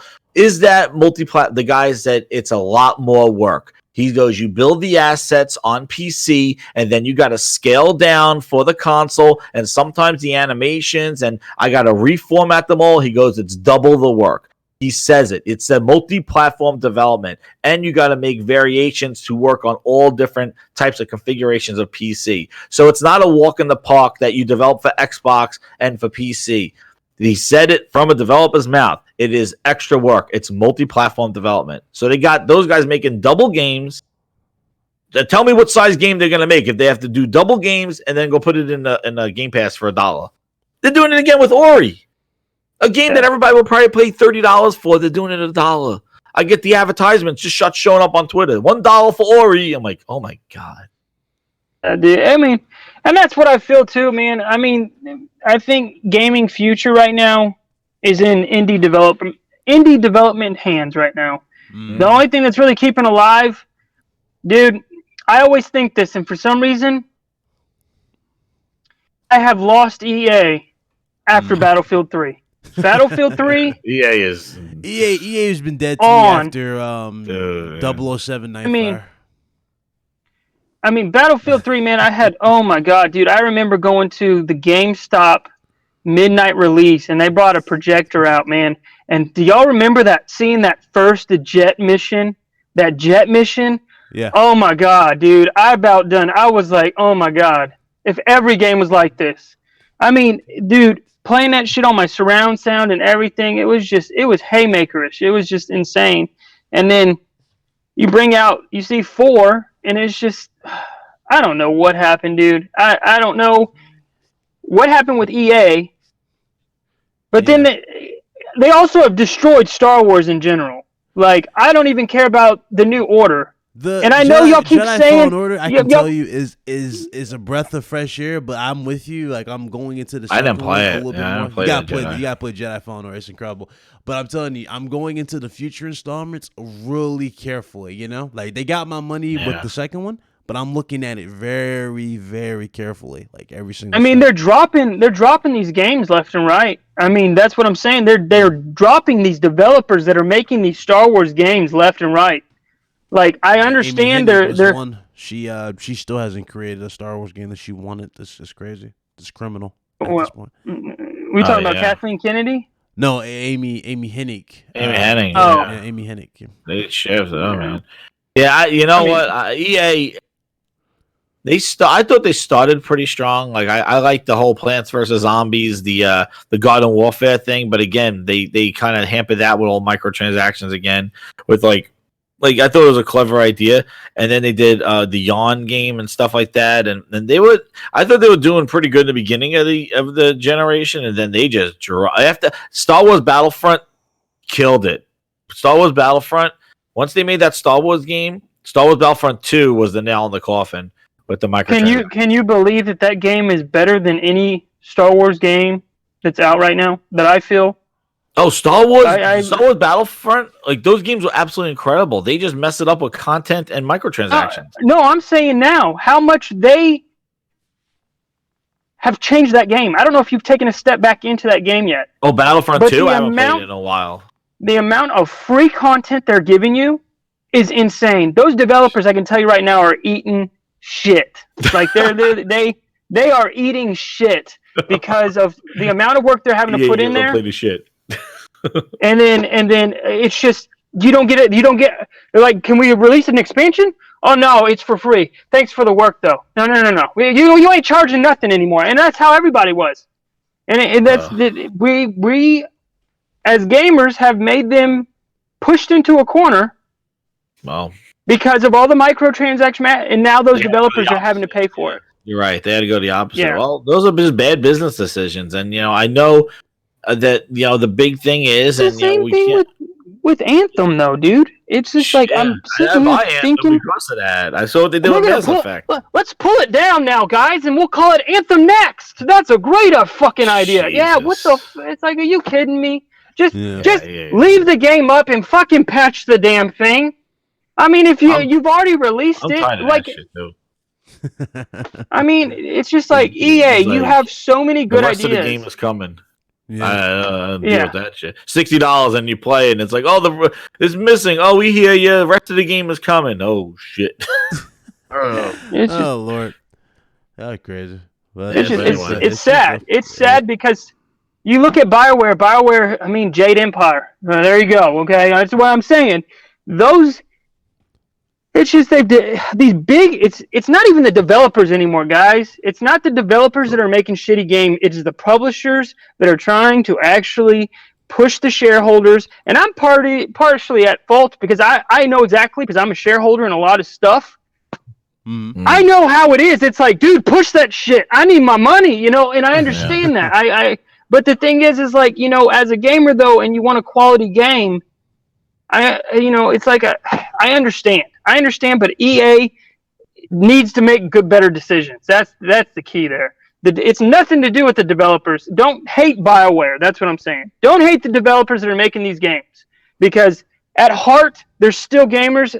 It's just they're being told what to do. And, you know, I mean, it's sad because that's what's happened to Activision. And you look at Blizzard bringing out this Warcraft 3 disaster for this remaster, and then they had a tournament, and I don't know if y'all heard about this, but there was a tournament, and it was from there was a guy from South Korea, and there was a guy from Sweden, and these were the two head guys. These guys were going at it. I was watching, and I was like, dude, this shit's some next level shit. The Sweden guy almost beat the South Korean guy. I can't remember their names. I'm sorry, but he almost won at least twice. And right before he was about to win, the game crashed. The game just locked out. Everybody, you could hear the fans that bought tickets to this yelling, "What the hell is going on?" Like you could hear people literally rioting because of a game that is broken, and their result was to revert back to Warcraft 3 original development kit. So they finished out the game, and the South Korean guy started to learn from those past two games how that Swedish guy was playing, and he wound up crushing the Swedish guy the third game around. I was like, what the fuck? And we're talking like $500,000 on the line here, and this shit happens. Like, this is what's ridiculous. You can't even fix your game. You can't even fix your game before you release it, and then you want to try and have tournaments? Yeah. And I mean, this is all crowdfunded too. People that have loved the game. You know what I mean? It's just like Fallout 76. It's like we're in some dark times with gaming. And these fanboys that come in here and want to talk their shit, you need to open your eyes because sooner or later we're going to have a gaming crash and you ain't going to have any games. I went through the first game crash. I know how it is. And trust me, it was some balls deep shit. I was like, dude, there ain't nothing to do. There ain't nothing to do. I think there's going to be a crash of services and subscriptions. I think people are just going to be like, we're done. And they're going to start doing bundles. And we're back to cable television again. Bundles. Like, I think we're going to hit a wall with the whole subscription wall. With everybody wants so to be many subscribed. now. Every publisher's got a subscription service. Oh, man. Breaking news. Pokimane signs exclusive deal to stay on Twitch. Remember we all cringed, Jazz, when Uplay Plus? Oh, man. I mean, but we can't. Bro, we cringed when we saw Uplay Plus. Oh my we god! Can't, hey, if we're talking about this, but do y'all ever remember when Sony decided that they were going to try and patent Let's Play? Do y'all remember that? Yeah. Yes. I do. Let's Play. I'm just saying. This is what's crazy is every big publisher, even Sony, has dipped their hands in evilness, and this is what's fucking destroying the gaming community. That's all I'm saying. Oh yeah, well, they're gonna do what works. That's for sure. No company. Oh yeah, everybody does their shit, and everybody's trying to squeeze more money out of us in the games that they release because these games. That's why when you said like indies are where it is, it's this kind of like when they see the success of Fortnite and go like, hey. Fortnite was not no $1 million graphical like showcase motion capture actors and music scores, and it was just and then to see how much money it brought in as a free to play with all that other stuff, like it is just printing out money. And again, the investment of Fortnite was nowhere near the production value of probably what a Gears 5 or God of War or anything like that. So it's like, oh hell no, why are we going to go to these extents where we do a game where, like, even Days Gone, like, hey, we motion capped them, we got actors, the graphic, open world, all this big story, this big stuff, and then it gets a 7 on Metacritic, everybody says it's trash. That's high risk, low reward. Why don't I just do a low risk and have it have the potential to give me money? That's Microsoft's strategy, I think, with Game Pass. It's like, hey, I'm not spending no $1 billion budget games and putting in there. Put small, nice little games that will keep us getting subscriptions, and we basically turn gaming into a microtransaction. It's not the game as a microtransaction, but the gaming aspect of it is the microtransaction. If we could keep them strung along for $10 a month, we win. So just keep giving them quantity games. Maybe some might be a hit, might be bad, but we keep them stringed along, subscribing to our services. Low risk, high reward, potential high reward. I mean, that's kind of why that's why Bungie went indie. And you watch Bungie. Bungie's going to be. They're coming out of whatever shithole they got out of, because they have a team. They want control of the IP. They don't want Activision making up their bullshit. I think Activision was putting them on like special like projects. So like 6 months, we need this content now. But if you've played the expansion packs that have been released, man, they've actually had some pretty damn good. So each season, you have to pay for that season, and you actually get a side story. It's not just some bullshit. It's actually, it's animated and everything. Yeah. So I mean, you can't hate what it is, but it's just the fact is indies are where it's at right now, and I think the more games that are self-published, kickstarted, are the ones that are going to be truly exciting. Yeah. I mean, I've already got my eye on a couple of them. There's a game called Pamela that's in early access, and that game it's a survival horror game, but like, holy shit, like they've been working on it for 2 years, but it's coming together pretty damn nice. So that's why it's like refreshing when you see what Nintendo's doing with their games, and even though they're doing some bullshit too with like Pokemon DLC and all that other stuff, but even what Sony is doing with their games, like it's nice to see, because those are the outliers now. Like everybody's turned into subscription stuff, but then you get a game like just like God of War or Ghost, like it just comes out, it's like boom, here's the game for what it is. Remember traditional gaming. I always say there needs to be balance. You give me some of those games, give me some service games, give me some multiplayer, give me some indies. So I have a whole range of gaming. I don't want everything and the kitchen sink thrown into a service where it might have to be compromised because you're putting everything funneled, no matter if it's big game, small game, any type of game that just goes right through this funnel of a service. And what gets changed? What gets compromised because you're trying to forcefully put games that don't probably belong in there, hence Gears 5, into a subscription service? Like, what does it look like? And we see what it looks like. It's riddled with $5 skins because it has to probably overcompensate for giving it away for $1. Yeah. And that's why I get nervous about Halo. Yeah, I agree. And that's why I don't like Microsoft's all-inclusive stuff. Like, all our games are going to go on clouds and PCs and stuff. Well, maybe they're not made for PC. Maybe you should focus. I always say the waterfall method. David Jaffe, that's what he said. It's called the waterfall method, where just like movies, you put it in the Blockbuster office, then you sell it on DVD, then you put it on streaming.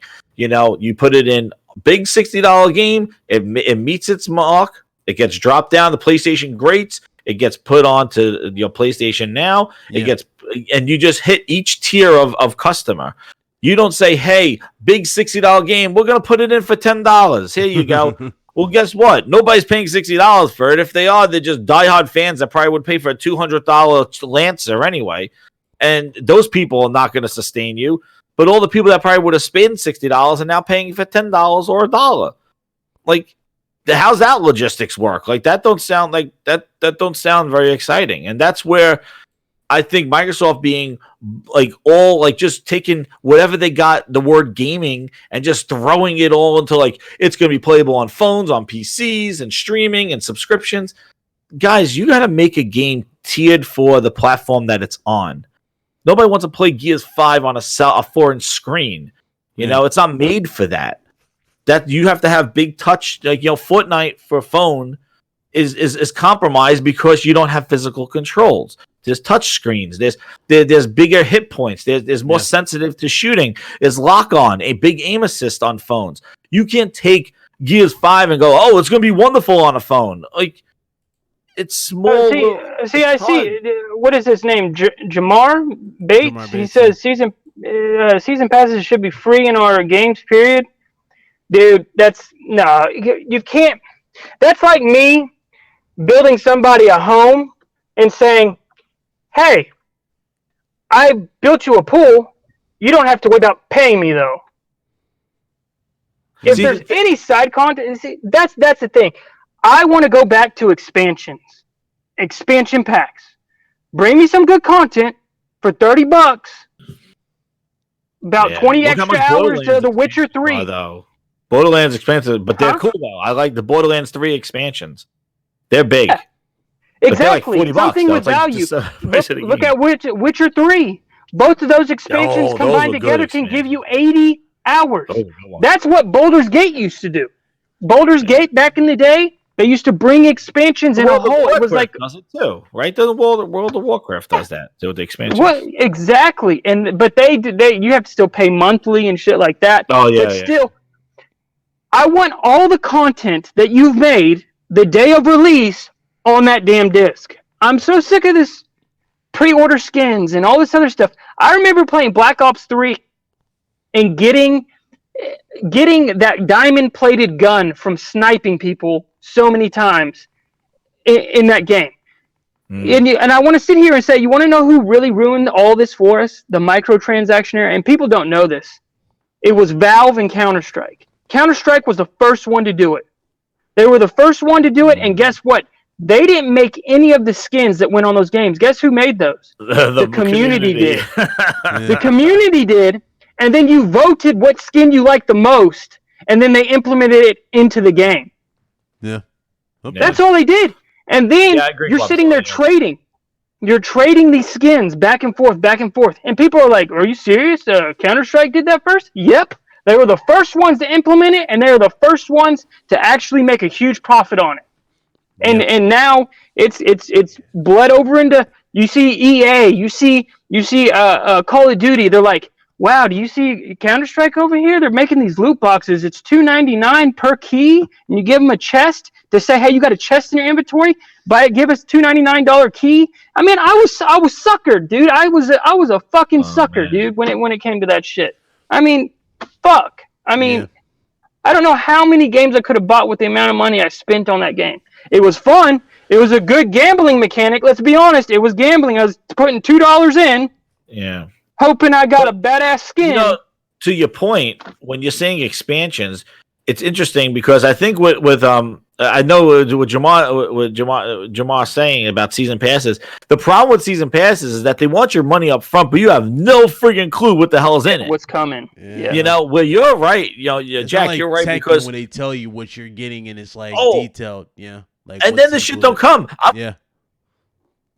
They give you this 2 hour. They give you this like 2 hour single player mission or a VR experience that's just half-assed done. That when you're trying to pick shit up, less than like an hour. I bought a season pass for Control. I didn't even know if it came out yet with the content. There's supposed to be these expansions. One was going to be like Alan Wake.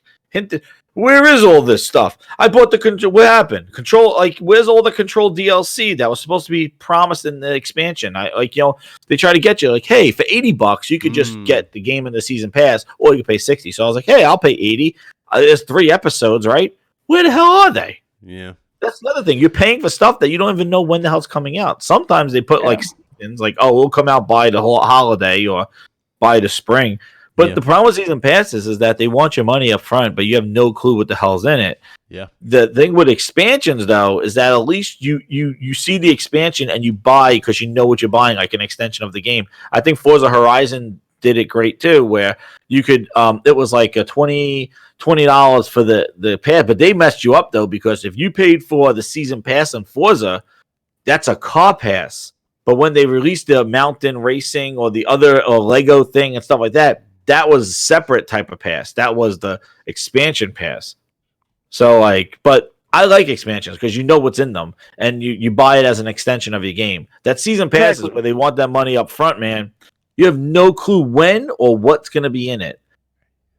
And I got screwed so many times with Destiny on that. I bought all the season pass to Destiny, and then all of a sudden they go, "Oh yeah, this is not part of it." I'm like, once guys, again, we've been going for 3 hours, man. That's great. Holy shit! I jumped on here just ranting because I saw Social gameplay. We've been live for 3 hours talking. Hey, this was good. This had it all. It had good confirmation, had information, had everything. Plus, it had some casualties. So we went all out for this one. I want to say shout out to everybody who came through. Hit that like button if you guys haven't already. RGT is tomorrow. Can't wait. Going to break down a lot of stuff. So if I don't get to drop a video for Ghost of Tsushima, best believe I will be talking about that tomorrow with the crew. Oh, yeah, man. Talking about everything else. So you already know. RGT episode 104 tomorrow. But as far as today's show, man, it was cool. Definitely a good show to get us through to tomorrow.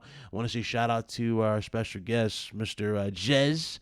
And I just jumped on, man. Sorry. It jumped on, but it jumped on, but no, it was fine. It worked. It went with the situation. It was perfect. And of course, obviously the man of the hour, Mr. Verdox88, who also I'm just letting you know this is a Discord account that I made when I was like 12 years old. If you read the full name, it's I was like, oh my god, really? I'm joining this thing and my name's Jack Mehoff? Really? But it is what it is, man. Baby. I made this shit when I was like, what is my account? I think I got one. And then I was just, I got in here, I was like, looks like I'm going full force with Jack Mehoff. Oh my god. You can edit it. You can edit that in your settings. Yeah. Yeah, I looked for it when we were in your little gamer chat tags. thing. Xbox gamer tag. Yeah. Trying to get rid of them. Yeah. All right, man. Well, it was fun, bro. Hopefully we'll do it again soon. And you know me, I can't do much at night. I got 2 little baby boys that I'm trying to raise right in this cruel world. So yeah, man. Yeah. Go ahead. I don't know if you leave a comment on your YouTube channel, like leave it like with your YouTube channel. And dude, if people really are interested, they can just look up Verdox88. I know I already got some scrubs in your subscribe stream that really hate me, so it's just how it is. Oh god, nah. Nobody hates nobody. They're welcome. Everybody was welcome. You talking about the dudes earlier. You talking about those 2 earlier. Yeah. Those are random guys who just came out here that don't if they can just look at the title and type in who the fuck's Verdox88, and then they got it. Yeah, no channel. I just wanted to talk to some game. I hadn't been able to talk with somebody about games in forever, and this was good, man. No problem. If you're lucky, you can see the video with me being exposed by Verdox. Hey, it's on there. It's on his channel. Hit him up. Go check out his channel. He's a good channel. He's hilarious. And of course, my brother Jez from the Ultra Preset Podcast. Yo, thank you, guys. Thank you for letting me jump on to jump onto a one-on-one, make it a 3-way battle. But hey, thanks again. And it's Jez7780 over on Twitter and on YouTube. Ultra Presets are on Tuesday nights at 9 o'clock. And then I do my grinds, my gears whenever shit pisses me off. So go tune into my channel over there and have some rants on there. Yep. And hashtag Phil Ness. All right. Hi, guys. And hashtag Sony's quiet. That's another one. Hashtag they're broke, basically. That's they're broke. That's the common one. See you guys tomorrow for RGT, guys. Y'all be good. Y'all have an awesome one.